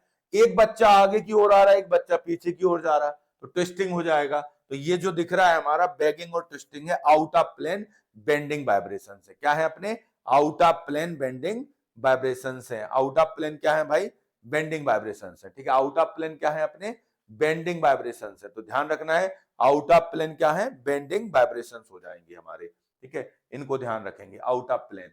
ये स्ट्रेचिंग बेंडिंग पढ़ चुके हो। ये क्वेश्चन आया है हमारा, इन्होंने पूछा है characteristic group of frequency for carbonyl group. देखिए अगर कार्बोक्सिलिक ग्रुप की हम बात करते हैं बेटा, तो ये होता है, उसमें दो चीजें रहती हैं, उसमें तीन टाइप का दिख रहा है, एक हमारा कार्बोनाइल है, एक हमारा CO है, और एक बेटा अपना OH। OH की रेंज तो हम देखते हैं 3500 से 2400 तक वेरी करता है। CO की जो रहेगी वो हमारी 1200 की, इसकी जो रहती है हमारी वही 1700 के अराउंड रहती है। तो देखिए आपका ए आंसर हो जाएगा। कार्बोनाइल का पूछा ना उन्होंने अपन से, कार्बोनाइल का पूछा है, तो हमारा आंसर ए हो जाएगा, ठीक है। अगर आपसे OH का पूछता तो भाई ये दोनों ही सही है हमारे, ये कोई भी हो सकता है OH इसमें, ठीक है, क्योंकि OH का जनरली अल्कोहल वाले में हमने देखा कि भाई 3600 है, एमीन में 35 है, लेकिन OH में जो होता है ना वो नीचे करके 2400 तक चला जाता है, ठीक है। तो ये ध्यान रखेंगे अच्छे से। करस्टेटिक किसका पूछा है, कार्बोनाइल का पूछा है, तो आपको कार्बोनाइल का ध्यान रखना है। आगे बढ़ते हैं नेक्स्ट क्वेश्चन की, और ये वैल्यूज सब याद कर लेना बेटा, ठीक है, इनको मैंने क्लास में पढ़ाया हुआ अच्छे से, ये सब मैंने याद किया भी नहीं है, मैं तो इनको भाई इनको देखो याद करने का बहुत सरल तरीका जो है कि अगर आप मेरे अनुसार चलोगे, जैसे CO है, CC है, CN है, कहीं भी सिंगल बॉन्ड रहते तो मैं इनको बोलता हूं ये लोग 1200 के राउंड होते। अब बोलोगे सर एक बुक में 1100 दिया था, एक बुक में 13, याद करने के लिए बता रहा हूं, ऑप्शंस के अकॉर्डिंग सॉल्व करने के लिए। अगर हम बात करते हैं डबल बॉन्ड कोई का हो, कोई सा डबल बॉन्ड हो, कहीं हो, मैं ये कहता हूं ये लोग 1600 से 800 के बीच में चलते हैं, बस खत्म, ठीक है। कहीं ट्रिपल बॉन्ड दिख रहा है ना तुम्हारे लिए, किसी का ट्रिपल बॉन्ड हो बेटा, वो 2200 के अराउंड चलता है, ठीक है। OH की बात करें ना हम, तो OH 3600 रहता है आपका, ये याद कर लेना आपको। एमीन जो रहता है हमारा ये 35 होता है। OH का बस थोड़ा सा एसिड में याद रखना कि नीचे चला जाता है। फिर हमारा CH अगर आता है बेटा, तो CH की वैल्यू 2800 से ले जाके 3300 तक हो सकती है, लगभग 3000 इसको मान सकते हो CH के लिए। तो कोई भी क्वेश्चन आप सॉल्व कर लोगे। और अगर इनको चाहो हम तो सर एक एक लाइन याद करेंगे, 85 भी याद करेंगे, तो हो गया बेटा, फिर तो अपना काम नहीं कर पाओगे आप, याद भूल जाओगे, ठीक है। ऑप्शंस के अकॉर्डिंग सॉल्व करना पड़ेगा। AB2 हमारा एक मॉलिक्यूल है, ठीक है, और ये वाइब्रेशंस इसमें हो रहे हैं, ठीक है, सेम प्लेन में हो रहा है बेटा, सेम प्लेन में हो रहे हैं, और बॉन्ड एंगल डिक्रीज हो रहा है, ठीक है। बॉन्ड एंगल क्या हो रहा है, डिक्रीज हो रहा है, ठीक है। इंक्रीज भी हो सकता है भाई, ऐसा नहीं है कि इंक्रीज नहीं होगा, डिक्रीज भी हो सकता है और इंक्रीज। जैसे ये है भाई सीजर, देखिए अभी बॉन्ड एंगल डिक्रीज हो गया, अब बॉन्ड एंगल इंक्रीज हो गया, तो ऐसा तो लिखा नहीं कि ओनली इंक्रीज लिखा है भाई, क्या लिखा है, इंक्रीज लिखा है ना, तो आप बॉन्ड एंगल डिक्रीज लिखा है, ऐसा तो लिखा नहीं कि ओनली डिक्रीज। भाई अब मैंने ये सीजर को बंद किया तो डिक्रीज हो गया, ओपन किया तो इंक्रीज हो गया। अब यहां पर ध्यान से, और इन प्लेन भी लिखा हुआ है, देखिए इन प्लेन लिखा हुआ है, ठीक है। AB2 मॉलिक्यूल है, वाइब्रेशन एटम टेक प्लेस हो रहा है, सेम प्लेन में हो रहा है, ठीक है। इन प्लेन है मतलब है तो भाई अपना बेंडिंग वाइब्रेशन ये, ठीक है। और अब बेंडिंग वाइब्रेशन में इन प्लेन है, बैगिंग ट्विस्टिंग होगा नहीं हमारा आंसर, वो आउट ऑफ प्लेन होते हैं। अब अगर हम बात करते हैं स्ट्रेचिंग वाइब्रेशन, उसमें बॉन्ड लेंथ चेंज होती है, तो काट दो, ठीक है। अब अगर हम जाते हैं बेंडिंग वाइब्रेशन पे, तो बेंडिंग वाइब्रेशन बेटा दो टाइप के होते हैं, इन प्लेन भी होता है, आउट ऑफ प्लेन भी होता है। तो अगर आप इसको आंसर लगा रहे हो तो बेटा आउट ऑफ प्लेन वाले को अच्छा नहीं लगेगा, बोलेगा आपका ये लाइन फॉलो नहीं कर रहे आप ये वाली, ठीक है, तो ये भी हमें काटना पड़ेगा। अब आता है सिजरिंग, ठीक है। सिजरिंग और रॉकिंग दोनों की लड़ाई है भाई। देखो रॉकिंग में क्या होता है, हमारी जैसी वो निडल है ना, अपनी जो ये रहती है वॉच, वॉच की निडल फॉलो होती है, तो कई बार अगर वो एक सी डिस्टेंस पे चल रही तो कई बार उनका बॉन्ड एंगल नहीं भी होता चेंज, ठीक है, तो वो रॉकिंग में वो फॉलो करते हैं। लेकिन जो सिजरिंग है इसमें तो देखिए भाई ये डिक्रीज हो रहा है ना, ये सामने दिख रहा है डिक्रीज हो रहा है, एक दूसरे के अप्रोच कर रहे हैं तो डिक्रीज हो रहा है, और जब ये एक दूसरे के अगेंस्ट जाते हैं तो क्या होता है, वहां पे इंक्रीज होता है। तो अल्टीमेटली आपका जो आंसर होगा वो हमारा क्या होगा, सिजरिंग हमारा आंसर सही हो जाएगा, ठीक है। आप सिजरिंग आंसर लगाओगे वो हमारा एकदम करेक्ट है, कोई कंफ्यूजन ही नहीं है उसमें, ठीक है। ये देखिए वाइब्रेशंस जो होते हैं हमारे, आपके एक स्ट्रेचिंग वाइब्रेशन होते हैं। स्ट्रेचिंग का मतलब आपका बॉन्ड एंगल कांस्टेंट रहने वाला है, वो चेंज नहीं होगा। आपको क्या करना है, बॉन्ड लेंथ दो हो सकता है दोनों की बढ़ जाए तो सिमेट्रिक कहलाएगा, दोनों की घट जाए तो सिमेट्रिक है। एक बॉन्ड की बढ़ जाए एक की घट जाए तो एसिमेट्रिक है। अब आता है भाई बेंडिंग वाइब्रेशन। बेंडिंग वाइब्रेशन की जो कहानी है उनको अपन क्या बोलते हैं, डिफॉर्मेशन बोलते हैं। बेंडिंग वाइब्रेशन को डिफॉर्मेशन बोलते हैं। उसमें हमारा बॉन्ड एंगल चेंज होता है, बॉन्ड लेंथ पे ज्यादा फर्क नहीं आता। तो देखिए ये जैसे सीजर है, सीजर में देखिए आप बॉन्ड एंगल चेंज हो रहा है, तो दिस इज द सीजरिंग, ठीक है। और जो हमारी वॉच होती है, जो अपनी वॉच रहती है, वॉच में देखिए आप ध्यान से, ये वॉच के निडल चल रहे हैं, ठीक है, ये एक दूसरे को फॉलो करते जा रहे हैं। क्या कर रहे हैं, एक दूसरे को फॉलो कर रहे हैं। ये फॉलो कर रहे हैं ना, तो ये हमारा क्या कहलाता है, रॉकिंग कहलाता है। रॉकिंग का मतलब क्या होता है भैया, एक दूसरे को फॉलो करके डांस करना, रॉकिंग है, ठीक है। लेकिन है तो सब चीज इन प्लेन में। ये वॉच है, आपके निडल आपके सामने तो नहीं आ रहे, ना मेरे साइड आ रहा है तो सब क्या इन प्लेन। तो जो हमारा सिजरिंग और रॉकिंग होता है, ठीक है, तो इन प्लेन होता है। ट्रिक भी मैंने बता रखी है, सर इन प्लेन। तो एस फॉर सर, सर जो है हमारे कहां पे, प्लेन में है, तो सिजरिंग। अरे सिजरिंग क्या यार, सीजर को देख लो यार एक दिन घर पे, कभी मुड़ी हुई देखी सीजर, ऐसी चल रही हो एक सीजर, एक ऐसी चल रही हो। तो सिजरिंग और रॉकिंग हमारे क्या है भाई, जो अपना वॉच और सीजर है, ये हमारे क्या है, in plane bending vibration. Out of plane bending, दो बच्चे झूले झूल रहे हैं, दोनों बच्चे आ जाते हैं बाहर की ओर, ठीक है, तो वो हमारा बैगिंग है। दोनों बच्चे साथ में पीछे चले जाते हैं, तो वो क्या है हमारा, वो भी क्या हो गया भाई, बैगिंग हो गया। अपन पानी में जाते हैं, जब तैरते हैं ना, एक हाथ आगे एक पीछे, एक हाथ आगे पीछे, तो ये क्या है अपना, ये हमारा कहलाता है ट्विस्टिंग, ठीक है। तो एक बच्चा आगे की ओर, एक बच्चा पीछे की ओर, आउट ऑफ प्लेन तो चल ही रहा है, ठीक है। तो ये आपको ध्यान रखना, बैगिंग और ट्विस्टिंग। तो ये बहुत इंपॉर्टेंट है बेटा, ये एग्जाम में आते हैं, याद रखना अच्छे से। एनर्जी किसकी ज्यादा होती है, वेव नंबर किसका ज्यादा आता है, वेव नंबर अपने स्ट्रेचिंग का जाता है, ऐसे इसको याद रखोगे, ठीक है। अब चलते हैं भाई, आप अब wavelength region use and fingerprint reason.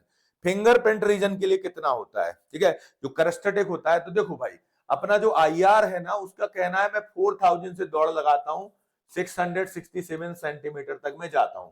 अगर मेरे को भाई साहब आप वेवलेंथ के फॉर्म में लिखोगे तो आपको 2.5 माइक्रोमीटर यहां लिखना पड़ेगा और यहां पे लिखना पड़ेगा 15 माइक्रोमीटर। अगर आप चाहोगे कि नहीं हम नैनोमीटर में लिखेंगे तो 2500 नैनोमीटर और यहाँ पे लिखना पड़ेगा 15,000 नैनोमीटर, ये आपको लिखना पड़ेगा, ठीक है।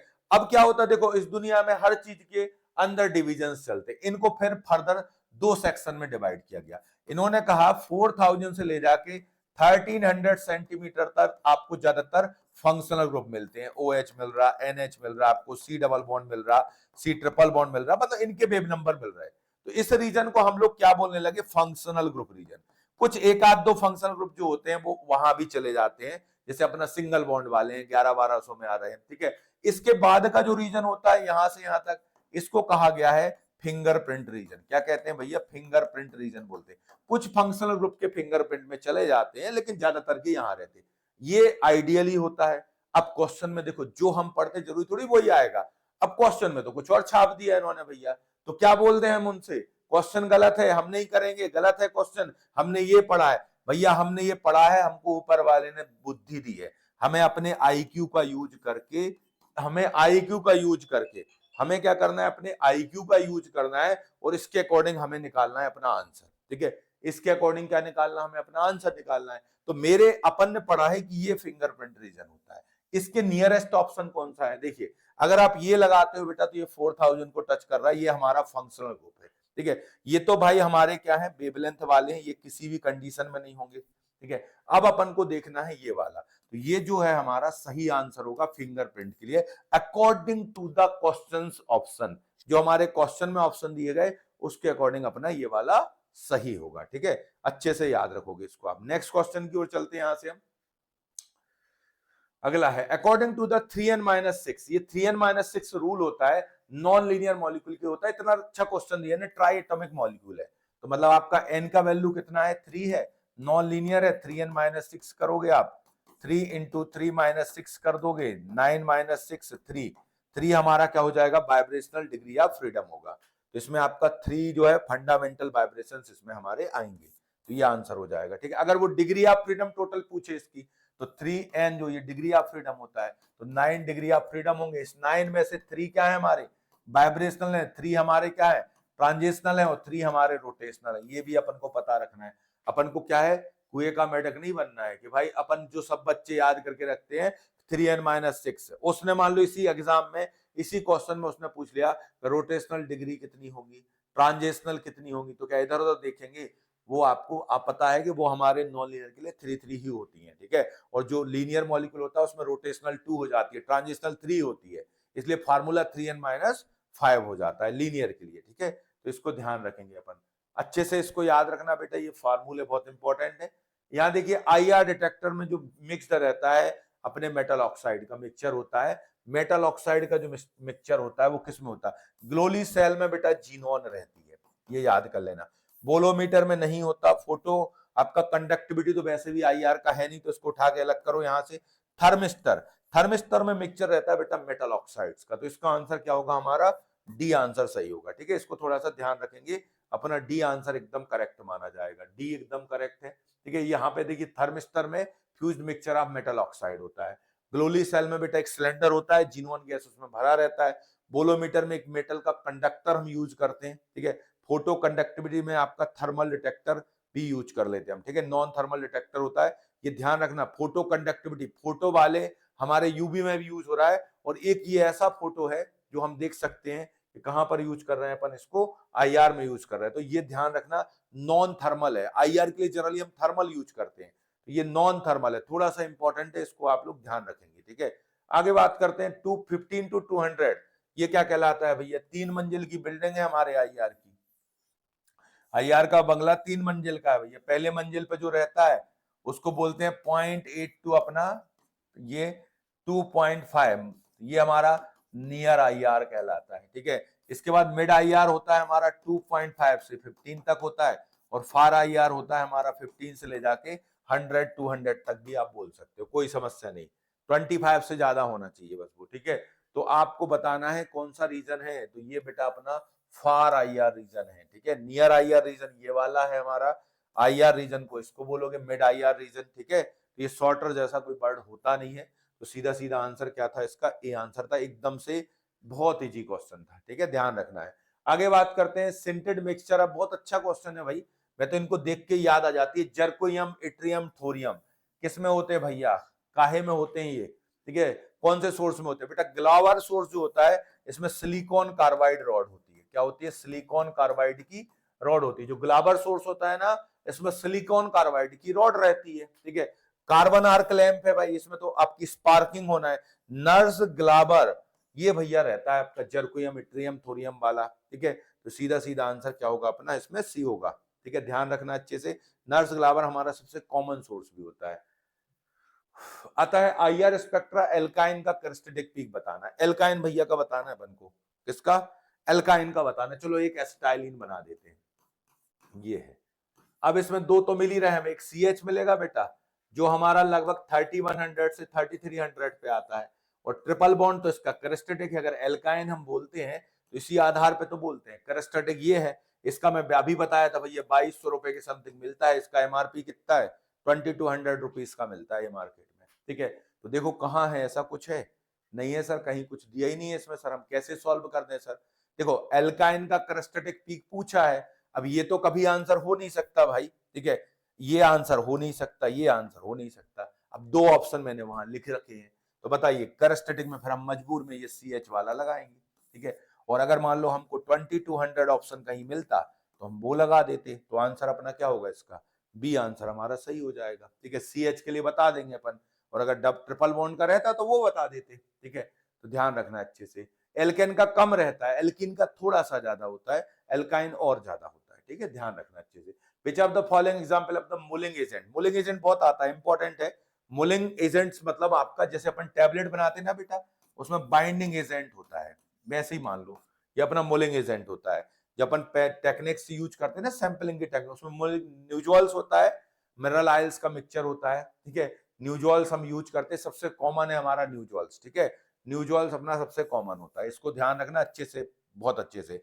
अब क्वेश्चन में एक्सेप्ट लिखा है, कौन सा मूलिंग एजेंट नहीं है, हेक्साक्लोरोब्यूटाडाइन भी मूलिंग एजेंट्स होता है, ठीक है, क्लोरोफ्लोरोकार्बन आयल भी होता है हमारा, ठीक है, सी वाला नहीं होता, क्लोरोब्रोमाइड कार्बन ब्रोमाइड वाला नहीं होता, ठीक है। तो सीधा सीधा ध्यान रखना सी नहीं है हमारा, तो इसमें एक्सेप्ट लिखा है तो अपना आंसर सी एकदम सही माना जाएगा, ठीक है। नेक्स्ट क्वेश्चन है the region of the infrared spectrum where many absorption take place, बताइए उसको क्या बोलते हैं भाई, कौन सा रीजन कहलाता है, बताइए जहां पे एब्जॉर्प्शन होता है अच्छा खासा। देखिए थंब प्रिंट कुछ चलता नहीं है, हैंड प्रिंट कुछ नहीं चलता भैया, कुछ नहीं चलता, फिंगरप्रिंट रीजन। अपन ने रेंज भी देखा था 1300 से कितना होता है 667 सेंटीमीटर। ठीक है, आपको ध्यान रखना, सीधा सीधा आंसर हमारा 19 का डी आंसर अपना एकदम करेक्ट होगा। ठीक है, नेक्स्ट क्वेश्चन की ओर हम यहां से चलते हैं। नॉर्मली ग्राफ किस किस के बीच बनता है, आईआर का। देखो आईआर का ग्राफ होता है बेटा बिल्कुल सिंपल सा ग्राफ होता है, percentage transmission versus wave number रहता है। ठीक है, यहाँ पे अपना वो भी रहता है, ऐसा नहीं है, एब्जॉर्बेंस भी रहता है, और यहाँ पे हमारा क्या होता है वेव लेंथ भी होता है। तो नॉर्मली लिखा है जो हम लोग प्रिडिक्ट करते हैं ग्राफ, तो percentage transmission versus wave number का ग्राफ हमारा रहता है। देखो ऑप्शन में है, बी ऑप्शन है सर, बिल्कुल सही है। ठीक है, आपसे एब्जॉर्बेंस और वेवलेंथ का ग्राफ पूछेगा तो वो हमारा ग्राफ बेसिकली वो यूबी का होता है मेनली ग्राफ। ठीक है, जिसको अपन यूबी का कर्व बोलते हैं। तो इसका आंसर सीधा सीधा बी आंसर हमारा एकदम, ये ट्रांसमिशन से ये वेव नंबर है। ठीक है, which are the following gases present in the ग्लोली सेल, अब भी बताया था बेटा ग्लोली सेल में कौन सी गैस भरी रहती है, जीनोन गैस भरी रहती है। तो हमारा ए आंसर सही हो जाएगा। ग्लोली सेल में कौन सी गैस भरी रहती है, जीनोन भरी रहती है, तो अपना ए आंसर एकदम करेक्ट हो गया। ठीक है, ये हमारा करेक्ट है भाई, सिलेंडर के अंदर जीनोन गैस भरी रहती है। अब वाइब्रेशनल डिग्री ऑफ फ्रीडम पूछा है बेंजीन का, बेंजीन बेंजीन जो है उनका पूछा है। ठीक है, तो बेंजीन में टोटल नंबर कितने हो गए, 12 हो गए। बेंजीन हमारा नॉन लीनियर है, 3n-6 करोगे आप इसमें, 3 into 12 करोगे -6 आएगा, 36 -6 करोगे 30 इज द आंसर हो जाएगा। वाइब्रेशनल है ये। ठीक है, रोटेशनल कोई पूछेगा 3 है, ट्रांजिशनल पूछेगा 3 है, टोटल डिग्री ऑफ फ्रीडम कोई पूछता है तो 3 into 12 करोगे तो 36 आएगा। तो सब क्वेश्चन हो सकते हैं इसमें आपसे। ठीक है, पूछा क्या उन्होंने, वाइब्रेशनल पूछा है तो आंसर अपना क्या रहेगा 30 रहेगा। टोटल डिग्री ऑफ फ्रीडम पूछेगा तो 36 होगा, रोटेशनल पूछेगा या ट्रांजिशनल पूछेगा तो आंसर क्या होंगे 3 होंगे। इनको थोड़ा सा ध्यान रखना है अपन को। ठीक है, ओके, नेक्स्ट क्वेश्चन की ओर चलते हैं। यहां से हम, ये है कोई क्वेश्चन है भैया, नंबर ऑफ सिग्नल है। नंबर ऑफ सिग्नल निकालने का सबसे सरल तरीका होता है बेटा, ज्यादा दिमाग मत लगाओ, अपन तो नंबरिंग कर लो। ठीक है, अगर अलग अलग नंबरिंग है तो वो सिग्नल है। देखिए यहां से नंबरिंग होगी, इसमें आपका एक ही नंबर आ रहा है कार्बन पे। ठीक है, ठीक है, इस पे है ही नहीं नंबर, तो 2 प्रोटॉन ये वाला और ये वाला, तो इसमें नंबर ऑफ सिग्नल कितने आएंगे 2 आएंगे। इसमें यहां से 1 2, ये भी नंबरिंग इनकी अलग है, तो इसमें टोटल कितने आएंगे हमारे 3 आएंगे, ये अलग ये अलग ये अलग। अब इसमें देखिए यहां से आपने नंबरिंग की 1 2 3। ठीक है, तो CH2 देखा में सेम रहे हैं लेकिन नंबर तो अलग आ रहे हैं ना, उनका एनवायरमेंट अलग है, इसका सिग्नल, नंबर ऑफ सिग्नल 3। तो देखिए 2 2 3 3 ये दिया हुआ है, सी आंसर अपना एकदम इसका सही हो जाएगा, 23 का अपना सी आंसर एकदम करेक्ट होगा। ठीक है, नेक्स्ट क्वेश्चन की ओर चलते हैं। यहां से हम, जब भाई एनएमआर में सिग्नल कब आता है, जब रेडियो फ्रिक्वेंसी और प्रेसिशनल फ्रिक्वेंसी बराबर हो जाती है और उस समय पर ट्रांसमिशन क्या हो जाता है, 0 हो जाता है भाई साहब, और एब्जॉर्बेंस कितना हो जाता है 100% हो जाता है। ठीक है, एनएमआर में ध्यान रखना सिग्नल कब आता है, जब एनएमआर में सिग्नल तब आता है जब हमारा जो न्यूक्लियाई होता है उसका स्पिन ओरिएंटेशन अल्फा से बीटा में बदल जाता है। वो कब बदलता है, जब अपनी radio frequency is equal to the precessional frequency and transmission will be 0 and absorbance is 100%, तभी हमारे एनएमआर का सिग्नल आता है। ठीक है, तो ये एक कंडीशन ये है, तो दूसरी कंडीशन वो है, दोनों कंडीशन हो जाती हैं तो हमारा प्रोटॉन जो अभी ऐसे है मैग्नेटिक फील्ड के, वो अपोजिट घूम जाएगा, ऐसे घूम जाता है। ठीक है, तो ये ध्यान रखना है अच्छे से आपको, तो इसमें आंसर अपना बी एकदम सही हो जाएगा। ठीक है, माइक्रोवेव तो बेटा ईएसआर का होता है। ओके, नेक्स्ट क्वेश्चन है difference in the absorption position of, बहुत बढ़िया, proton with respect to the TMS, अपने भैया आइडियल गुरुदेव के रिस्पेक्ट में। टीएमएस क्या है, एनएमआर का गुरुदेव है ये। ठीक है, ये एनएमआर का गुरुदेव होता है, इसके रिस्पेक्ट में दूसरे को देखते हैं। तो भैया अब यहाँ पे हमने सिग्नल निकाला, ये हमारे सैंपल का है, ये टीएमएस का डेल्टा वैल्यू 0 है, इसका 7 पर आ गया, तो डेल्टा वैल्यू अपनी 7 आ गई। किसके रिस्पेक्ट में निकाली हमने भाई, टीएमएस के रिस्पेक्ट में निकालते, उसको क्या बोलते हैं, डेल्टा वैल्यू बोलते हैं। अगर इसी को 10 माइनस डेल्टा कर देते हैं तो टाउ वैल्यू कहलाती है वो। ठीक है, तो सीधा सीधा आंसर बी। केमिकल शिफ्ट का यूनिट नहीं होता बेटा एक्सप्रेस, बस उसको पीपीएम में करते हैं, ध्यान रखना। नेक्स्ट क्वेश्चन है absorption in the IR region due to the change in the which energy of the molecule. बेटा बहुत अच्छा क्वेश्चन है। आईआर को क्या कहते हैं अपन, वाइब्रेशनल स्पेक्ट्रोस्कोपी कहते हैं। यूवी को क्या कहते हैं, इलेक्ट्रॉनिक कहते हैं। ठीक है, तो अपन जहां जहां इलेक्ट्रॉनिक लिखा है उसको तो पहले नंबर पे काट दो इसको, ठीक है। रोटेशनल ट्रांजिशनल से कोई मतलब नहीं होता, रोटेशनल हमारे घूमने से थोड़ी कोई फर्क पड़ेगा, एक कार दूसरी जगह जा रही है रोड पर दौड़ते, उससे कोई फर्क नहीं पड़ना, ठीक है। तो इलेक्ट्रॉनिक वालों को काट दो भाई, वैसे ही तो आंसर आ गया। बताइए, वाइब्रेशनल मेन होता है, थोड़ा बहुत रोटेशनल में भी चलता है, तो आपका जो आंसर होगा वो हमारा ए आंसर सही हो जाएगा, ठीक है। वाइब्रेशनल ट्रांजिशन ही अपने मेन होते हैं, ठीक है। अपन ने देखा स्ट्रेचिंग बेंडिंग वाइब्रेशंस होते हैं, वो सबसे मेन है। रोटेशनल भी हो सकते हैं, बॉन्ड रोटेट भी कर सकता है, ठीक है, लेकिन मेन अपना वाइब्रेशनल होता है, ठीक है। जैसे अगला क्वेश्चन है यहाँ से नेक्स्ट, ये हुक्स लॉ के अकॉर्डिंग के क्या होता है बेटा, के अपना फोर्स कांस्टेंट होता है। हुक्स लॉ के अकॉर्डिंग जो अपना के क्या होता है, फोर्स कांस्टेंट होता है। भाई कोई चीज है आपका, यहां से अपन स्प्रिंग से ऐसे उसको लटका देते हैं, तो एम पर डिपेंड करता है, यहाँ पे एक फोर्स कांस्टेंट होता है, तो के यहाँ पे क्या रिप्रेजेंट करता है बेटा, हुक्स लॉ में फोर्स कांस्टेंट को रिप्रेजेंट करता है, तो सीधा सीधा आंसर अपना ये आ जाएगा, ठीक है। फोर्स कांस्टेंट को क्या करता है, रिप्रेजेंट करता है, ये हमारा इक्वेशन होता है, देख लीजिए आप, ठीक है। यहाँ से जो फ्रिक्वेंसी होती है हमारी, ये आपकी क्या होती है, 1/2 पाई रहता है, स्पीड ऑफ लाइट रहती है, ऊपर के रहता है, म्यू हमारा रिड्यूस्ड मास होता है। म्यू क्या होता है, रिड्यूस्ड मास होता है, ठीक है, ये रिड्यूस्ड मास होता है, ठीक है, ये रिड्यूस्ड मास होता है हमारा, रिड्यूस्ड मास होता है। इसको निकालने का तरीका क्या है भाई, यही वाला है, 1/m1 plus 1/m2 is equal to 1/म्यू, इससे सॉल्व करके निकाला जा सकता है। तो यही सॉल्व करोगे तो यही आएगा आपका, उसमें वहां रख देते हैं हम, ठीक है। ये म्यू रिड्यूस्ड मास होता है, सी वेलोसिटी होती है, के फोर्स कांस्टेंट होता है। तो आपको ध्यान रखना है, फोर्स कांस्टेंट हमारा ऊपर रहता है, नीचे रिड्यूस मास से डिवाइड करना होता है। कई बार ऐसा भी पूछ लेते हैं कि रेशो के फॉर्म में भी पूछ सकते हैं, इक्वेशन पूछ रहे हैं, ये लीनियर मॉलिक्यूल के लिए पूछ रहे हैं भाई साहब, ऐसे नहीं पूछो यार, कैलकुलेशन कराओ। आप हमसे HCl का निकलवा लो, हमसे HCN का निकलवा लो, कोई कहता है HO2 का, O2 का निकलवा दो, नाइट्रोजन का निकलवा दो, ठीक है। तो बच्चों ने कहा सर ये लीनियर होगा कि नॉन लीनियर होगा। अरे भाई अगर डायटोमिक मॉलिक्यूल है तो आप बताओ, एक बंदा यहां खड़ा है, एक बंदा यहां खड़ा है, इसको सीधे ही तो जोड़ोगे आप, ये तो लीनियर ही है ना हमारे, सीधे सीधे। मतलब आपका लीनियर वो होता है जिसमें sp हाइब्रिडाइजेशन होता है, 180 डिग्री सेल्सियस का बॉन्ड होता है। ये तो पढ़ने वाली बात है, कॉमन सेंस की बात है भाई। किसी ने पूछा HCl कैसा होगा, तो लीनियर ही तो होगा भाई। आपका HBr कैसा होगा, लीनियर होगा, ठीक है। तो ये तो लीनियर ही होंगे ना। किसी ने कहा ऑक्सीजन कैसा होगा, लीनियर। तो लीनियर मॉलिक्यूल के लिए हमारा जो फार्मूला होता है 3n-5 होता है, नॉन लीनियर के लिए क्या होता है, 3n-6 होता है। ये एक का डिफरेंस कैसे आया, जो लीनियर मॉलिक्यूल होते हैं उसमें रोटेशनल जो होता है हमारा 2 हो जाता है, ट्रांजिशनल 3 रहता है, ठीक है। और हमारे जो नॉन लीनियर मॉलिक्यूल होते हैं उसमें रोटेशनल भी 3 होता है, ट्रांजिशनल भी 3 होता है। तो ये 3 + 3 6 रहता है, वहां 3 + 2 अपना 5 होता है। तो इसलिए ये ध्यान रखना है। और भाई हम जब पढ़ते थे मैं तो भूल जाता था यार, तो भूलने का कोई दिक्कत नहीं है। नॉन लीनियर का स्पेलिंग बड़ा है तो 3n-6 6 बड़ा है, लीनियर में छोटा सा है भाई, 3n-5 याद करके रखो, ठीक है, ऐसे भी याद कर सकते हो आप।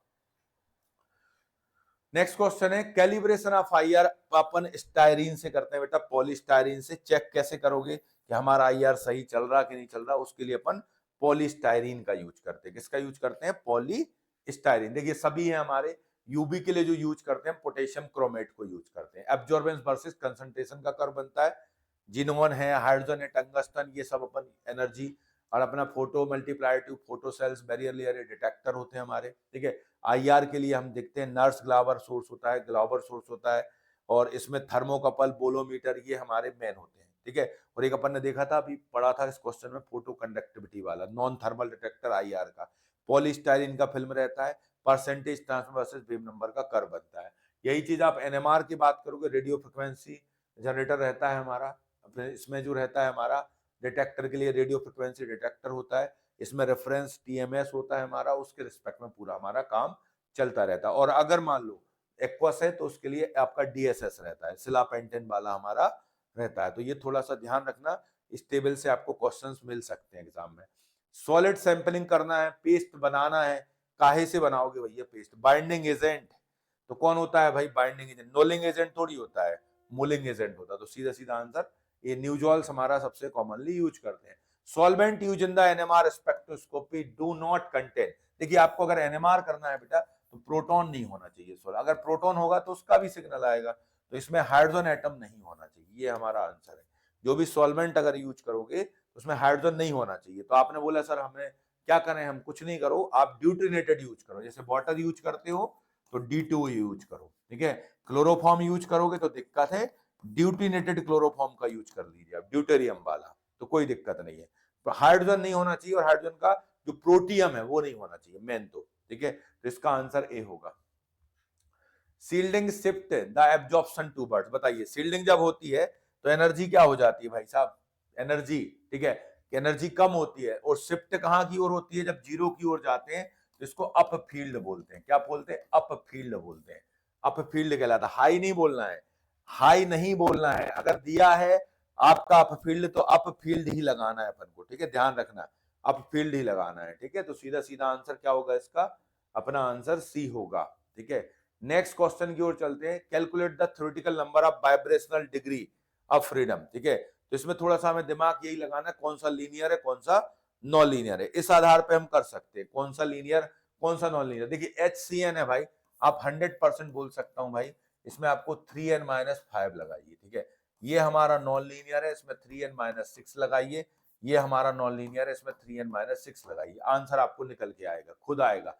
इसमें आपके 3 है ना आपके, ठीक है, तो यहां से होगा 3-3-5 करिए, तो ये आपका आएगा 4 आएगा, ठीक है। इसको करेंगे आप, इसमें कितने आइटम है हमारे, ये 11 + 3 14 है, तो 3 इंटू आपको 14 करना है, -6 करना है, ठीक है। तो आप 3 इंटू 14 करेंगे तो यहाँ पे कितना आएगा भाई अपना, 14 आपका रहता है 28, और +14 और कर दीजिए 42 आएगा, ठीक है। तो 42 - 6 करोगे तो कितना आएगा भाई, अपना यहाँ पे आ जाएगा 36, ठीक है कैसा कोई ऑप्शन, 42 - 6, ठीक है। यहाँ पे आपको ध्यान रखना है, ये 3n माइनस ये 14, 3 इंटू 14 तो करो कितना आता है भाई, टेबल लेबल याद करो भाई, 42 ही तो आएगा। तो 42 - 6 हमको करना है, तो आंसर आएगा हमारा 36, ठीक है, ये हो गया। इसके बाद यहां देखेंगे हम, इसको करना है, इसमें हमारा 9 - 6 रहेगा, तो आंसर आएगा 3, मतलब अपना जो आंसर रहने वाला है 436 और क्या होगा 3। ऐसा दिया है कहीं, नहीं दिया सर, इसमें तो कहीं इसमें नहीं दिया है, ठीक है। तो नहीं दिया है तो अपन इसको भाई यहाँ पे करेक्ट करो, 36 लिख दो यहाँ, ठीक है। ये ध्यान रखना है, इसमें एटम तो सही किए काउंट अपन ने, हाँ एटम गलत काउंट किए बेटा, वो आंसर अपना यही होगा। इसमें मैंने अपन ने कार्बन नहीं जोड़े ना, ये इसमें अपन ने क्या लिखा है 14 लिखा है, 14 थोड़ी ना है बेटा, इसमें आपका ये होगा 11 हो जाएगा, ये 14, ये कार्बन भी तो है, तो टोटल हमारे इसमें 15 है। 15 इंटू आप 3 करोगे तो 45 आएगा, 45 - 6 करोगे तो 39 आएगा, क्या होगा 39 होगा। इसमें नंबर ऑफ एटम्स देखिए ना, 6 है यहाँ पे, 6 + 5 कितना हो गया हमारा 11 हो गया, 11 + 1 12 हो गया, 12 + 3 15 हो गया, 15 अगर आप करोगे तो 45 - 6 आएगा, 39 आएगा। तो ये आंसर वैसे ये दिया होगा इन्होंने, लेकिन इसमें कोई आंसर अपना सही नहीं है, ठीक है, ध्यान रखना इसमें आंसर सही नहीं है। इसमें यहाँ पर आपको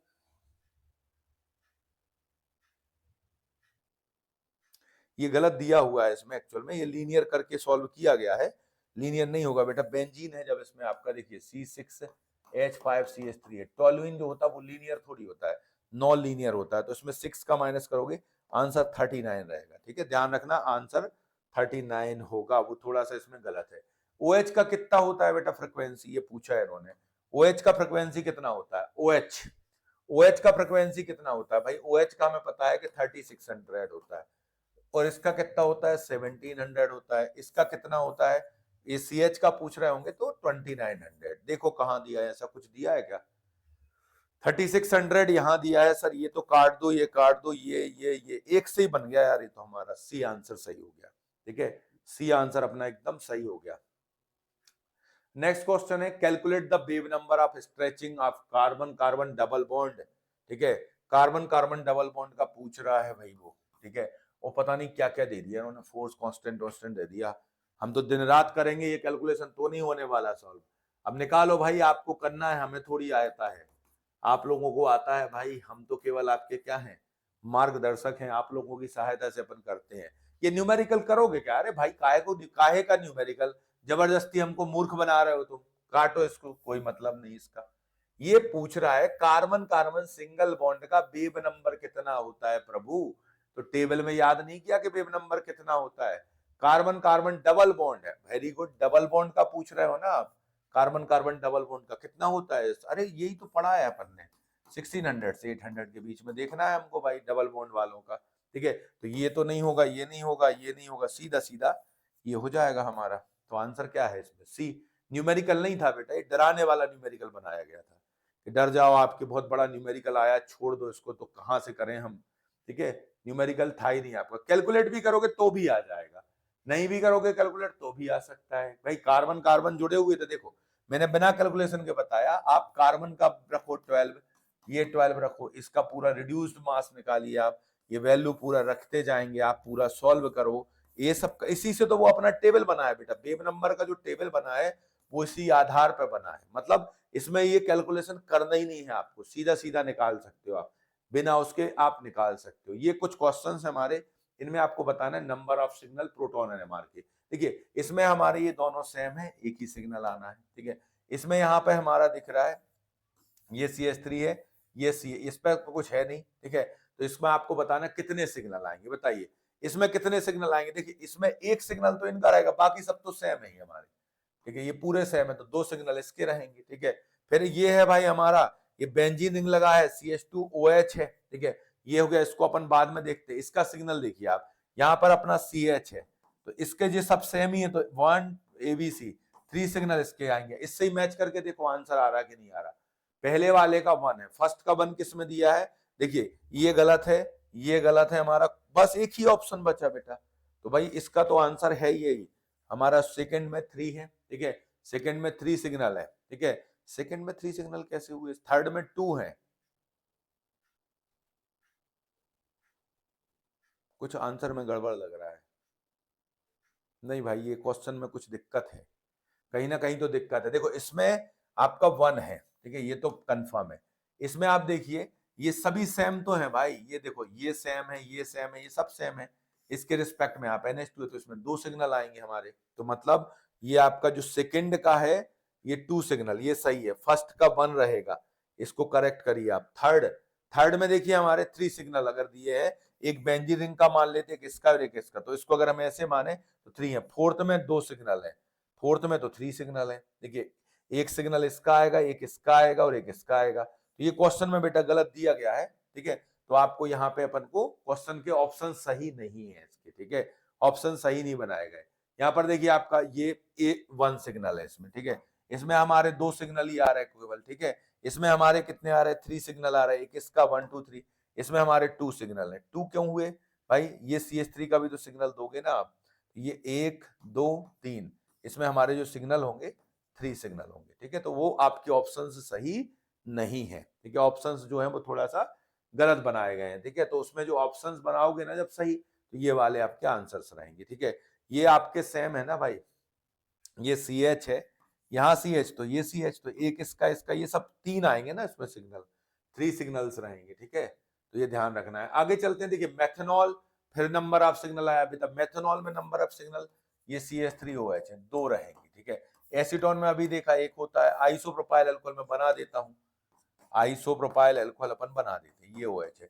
एक सिग्नल इसका आएगा बेटा, ये A हो जाएगा, ये हमारा B हो जाएंगे, ये CC, 3 सिग्नल इसके रहेंगे आइसोप्रोपाइल के। ठीक है, अब है मिथाइल साइक्लोप्रोपेन। ठीक है, मिथाइल साइक्लोप्रोपेन है भाई हमारा, ये मिथाइल हो गया, साइक्लोप्रोपेन हो गया, ये H इस तरीके से यहाँ पे हम बना देते हैं और H यहाँ बना दिए। अब इसमें देखना है आपको, तो आप तो मैच दी कॉलम से निकालिए सबसे पहले। मेथनॉल का भाई फर्स्ट का आपका 2 दिया होगा, फर्स्ट का 2 कहाँ दिया है, फर्स्ट का Q कहाँ दिया, मतलब आपके ये वाले दोनों आंसर, ये तो नहीं होगा। अब चलिए अपन एसीटोन का, आपका एसीटोन सेकंड का P दिया होगा, सेकंड का P किस में दिया है? देखो इसमें नहीं दिया तो इसको काटो, ये अपने 2 यहां तक तो सही चल रहा है। अब आता है आइसोप्रोपाइल अल्कोहल। आइसोप्रोपाइल अल्कोहल में 3 सिग्नल्स हैं। ठीक है, तो थर्ड का R दिया होगा, थर्ड का R किस में दिया है? इसमें नहीं दिया, ये है, तो फोर्थ का फिर S है, तो ये हमारा आंसर सही होगा, ए वाला ऑप्शन एकदम सही हो जाएगा। ठीक है, तो नंबर ऑफ सिग्नल्स को कई बार मैच दी कॉलम से आप करोगे तो इस तरीके से कर सकते हो आप। ठीक है, ये हमारे दिख रहे हैं सभी। साइक्लोप्रोपेन में 4 NMR सिग्नल है हमारे, 3 सिग्नल ये होगा, एक इसका हो गया सीधा। ठीक है, तो 4 NMR सिग्नल है। Which of the following statement is correct? Correct पूछा है, देखिए electronegative atom more attach greater the electronegativity greater the shielding effect. ये तो बिल्कुल गलत है भाई।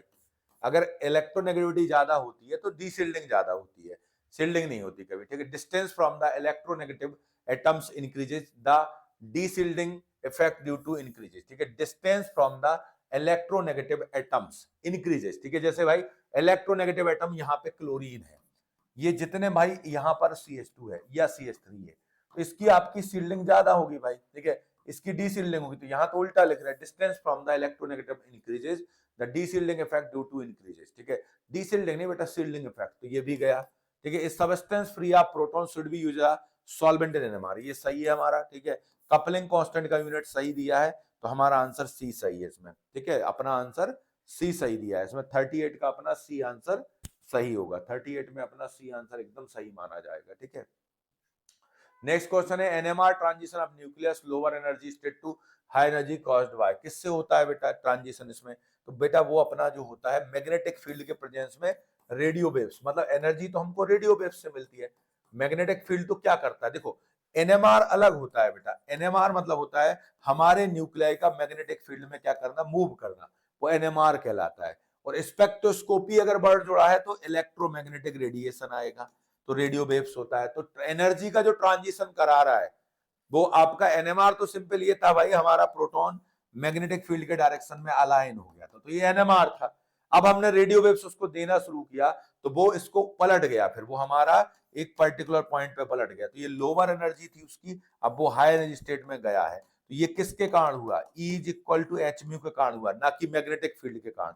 मैग्नेटिक फील्ड में तो वो अलाइन हो गया था केवल, वो मैग्नेटिक फील्ड से अपोजिट हुआ है क्योंकि उसको एनर्जी मिली है रेडियो वेव से। तो आंसर क्या रहेगा, डी रहेगा। ध्यान रखना अच्छे से, क्योंकि इसमें लिखा है कि एनएमआर में जो ट्रांजिशंस होते हैं वो किस एनर्जी से होते हैं, तो रेडियो वेव से होते हैं। मैग्नेटिक फील्ड से कोई रोल नहीं है, मैग्नेटिक फील्ड तो वो ये रहता है कि भाई अलाइन करता है वो, ठीक है। ये है भाई गैस सेल किस चीज से बनी होती है, देखो गैस सेल जिससे भी बनी होती है वो एल्कलाइड्स होते हैं हमारे, देखिए NaCl ही दिया है तो आंसर सीधा सीधा डी हो गया, ठीक है। गैस सेल अपनी किससे बनी होती है, NaCl से बनी होती है। नेक्स्ट होता है वेवलेंथ सोर्स इन एनएमआर, भाई ये भी कोई बच्चों वाले क्वेश्चन है। एनएमआर में क्या करो, रेडियो वेव्स चाहिए भैया, रेडियो फ्रिक्वेंसी जनरेटर लगाओ, है इसमें?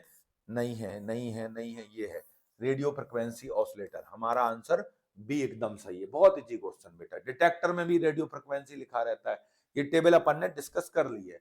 सिलिकॉन कार्बाइड रॉड रहती है, ये किस में रहता है, सिलिकॉन रॉड बेटा रहता है ग्लोबल सोर्स में, जो अपना ग्लोबल सोर्स होता है उसमें रहता है, ठीक है। तो डिटेक्टर तो नहीं होता बेटा IR में, ठीक है। Source of light in IR, ये हमारा सही है, ठीक है। ये गलत है, ये गलत है, सीधा सीधा बी आंसर है, उसका नाम ही होता है ग्लोबल सोर्स, ठीक है। ध्यान रखना अच्छे से। आगे बात करते हैं, which of the following statement is wrong, गलत, गलत बताना है भाई। Carbon NMR is less sensitive then the proton NMR, ठीक है भाई। ये इसलिए है क्योंकि कार्बन का जो C13 होता है ना, उसकी अबंडेंस बहुत लेस होती है, तो कुछ पता नहीं चलेगा इंफॉर्मेशन का। C12 nucleus not magnetically active, सही बात है भाई, इवन इवन है, I की वैल्यू 0 है, तो ये भी सही है, ये भी सही है। Both C12 and proton different spin quantum, बात तो एकदम सही है भाई। इसका I 0 होता है, इसका I 1/2 होता है, अलग अलग है, तो ये भी बात सही है भाई, सब तो सही हो रहा है। The gyromagnetic ratio of proton is higher than the C13, ये सही था, यहाँ पे लेस लिखा हुआ बेटा, ये गलत हो गया, तो हमारा आंसर डी सही हो जाएगा। इसका आंसर क्या होगा, डी अपना एकदम करेक्ट हो जाएगा, ठीक है। नेक्स्ट क्वेश्चन की ओर चलते, physical state of sample, IR के लिए कौन सा सैंपल स्टेट लगता है? IR के लिए, IR के लिए जो सैंपल स्टेट लगता है बेटा, IR कहता है जो भी हो ले आओ, सॉलिड भी चलेगा, लिक्विड भी चलेगा, गैस भी चलेगा, बोलता है जो खिलाओगे मैं खाऊंगा, ठीक है। IR सॉलिड लिक्विड गैस सब चलता है, तो सी आंसर हमारा इसका सही है। बहुत इजी इजी क्वेश्चन है बेटा ये तो एकदम, ठीक है। इसके बाद है which of state of using the, ये तो अपन ने कर लिया। हाँ, नेक्स्ट क्वेश्चन होता है, ये थर्मोकपल पूछा है इन्होंने, क्या होता है? तो देखो अपन ने थर्मिस्टर पढ़ा था, मेटल के ऑक्साइड का मिक्सचर होता है, तो ये हो गया, ठीक है। थर्मोकपल पायरोइलेक्ट्रिक ग्लोलीसॉल में हमने देखा था जीनॉन रहता है, ठीक है, ये हो गया। अब बचता क्या है भाई हमारा, इसमें पायरोइलेक्ट्रिक डिटेक्टर है, ठीक है। तो पहले इसको देख लो आप, जो हमें पता है। फोर्थ का क्या होता है भाई, पी होता है, फोर्थ का पी किसमें दिया हुआ है, देखो अब बात खत्म हो गई ना बेटा, यहीं से फोर्थ का पी इसमें ही दिया है। थर्ड का क्या दिया हुआ है, आर दिया हुआ है, ठीक है। थर्ड का क्या दिया हुआ है, आर दिया है, तो सही है भाई अपना जीनोन। और सेकंड का एस दिया हुआ है, मतलब सेकंड आपका ये है, इसका एस दिया है तो इसमें ट्राइग्लिसरीन सल्फेट यूज होता है। और जो फोर्थ है इसमें आपका जो है थर्मोकपल है, जो फर्स्ट का क्यू दिया हुआ है इन्होंने, इसमें बिस्मिथ और एंटीमनी यूज होता है। तो याद रखना अच्छे से। तो आंसर क्या है अपना इसका? सीधा सीधा आंसर अपना, अगर आपको एक भी पता था तो भी कर सकते थे, डी आंसर है। ठीक है, ये ध्यान रखना। थर्मोकपल में बिस्मिथ एंटीमनी यूज होता है, बोलोमीटर में प्लेटिनम ब्लैक है, ग्लोली में जीनोन गैस है, थर्मिस्टर में ऑक्साइड्स होते हैं, पायरोइलेक्ट्रिक में ट्राइग्लिसरीन सल्फेट यूज किया जाता है as a medium. Reference compound in NMR भैया कितने बार मिलोगे? टीएमएस कह रहा है बेटा मुझको याद कर लो, मेरी केमिकल शिफ्ट की वैल्यू 0 होती है। मेरा जो अल्टरनेट है एक्वस के लिए उसला पेंटेन होता है, डीएसएस होता है। ठीक है, तो याद रखना, अच्छे से पढ़ लेना, गलत मत कर देना। टेट्रामिथाइल सिलेनी लगाना आंसर अपना, ए आंसर सही है।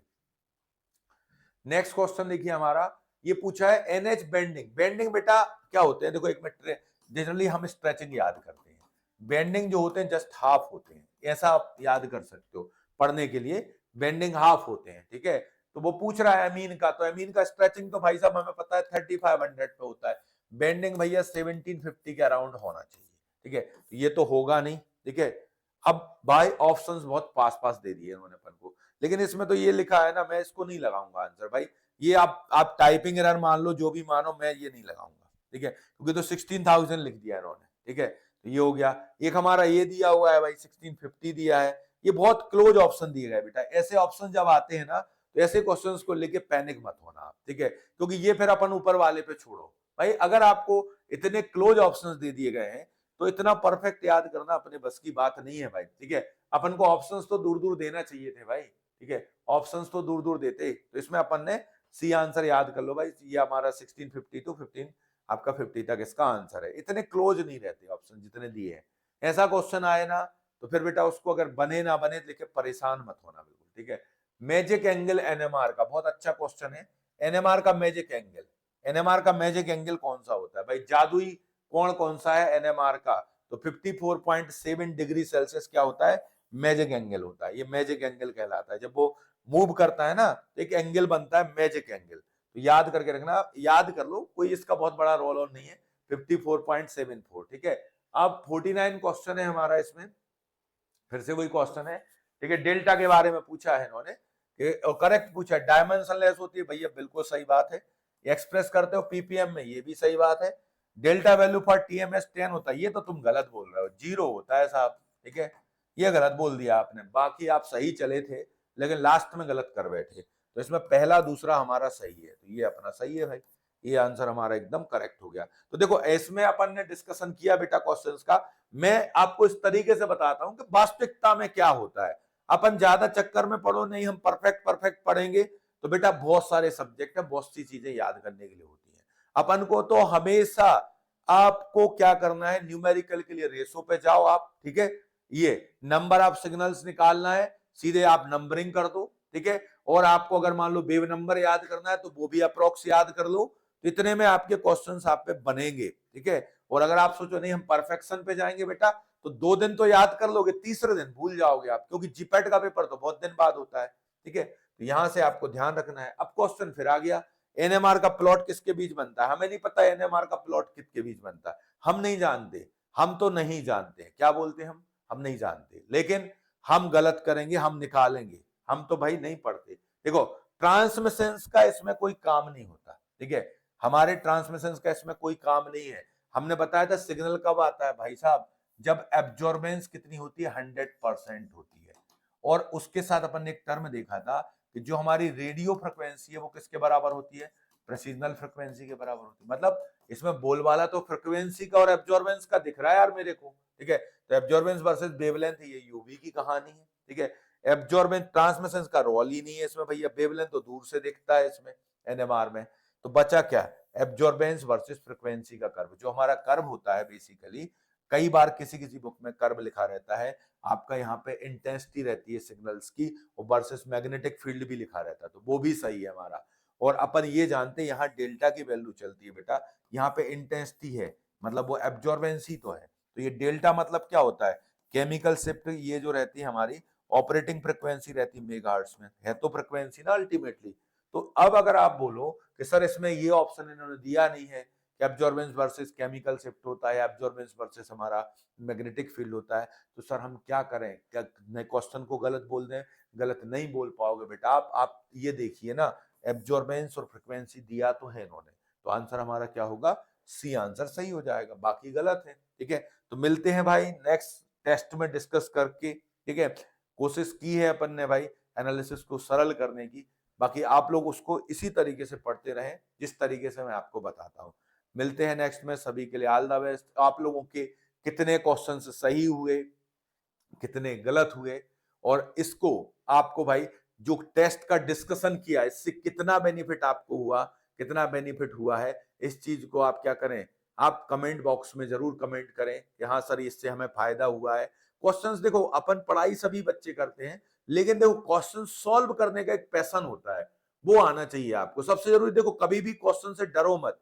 न्यूमेरिकल को तो भाई मैं हमेशा कहता हूं, अगर मतलब ये जो वो रहते हैं ना, जो जनरल मैथ्स वाले रहते हैं, वो लोग के टीचर, जो बड़े बड़े टीचर होते हैं, वो बताते हैं कि बेटा कभी अगर न्यूमेरिकल आता है, जैसे एग्जाम में मान लो उनको न्यूमेरिकल आ गया, कोई भी आया, अब उसको करना है, कोई फार्मूला नहीं दिया उन्होंने, मान लो 75 दिया और 25 दिया, ठीक है, तो वो लोग पता क्या कहते हैं, सब करके देख लो, एक बार आप 75 को डिवाइड कर लो 25 से, 3 आ रहा है, एक बार 25 को 75 से डिवाइड कर लो आप, ठीक है, 1/3 आ रहा है, और एक बार इसको मल्टीप्लाई करके देख लो, ठीक है, कोई ना कोई तो ऑप्शन में भिड़ेगा, एक बार माइनस कर लो इससे इसको, तो 50 आ गया, पता चला ऑप्शन में इनमें से एक ही डिजिट दिया होगा, तो हो गया सॉल्व हमारा। अब जैसे अपने वो वाले होते हैं, ये वाला E is equal to H mu वाला है, या एच सी अपॉन लेमडा है, ठीक है, या एच सी वेव नंबर, एक हमारा इस पे न्यूमेरिकल बनता है, और कई बार हमने देखा कि अभी केमिकल शिफ्ट का आ रहा था, ये फ्रीक्वेंसी का डिफरेंस था, ये ऑपरेटिंग फ्रीक्वेंसी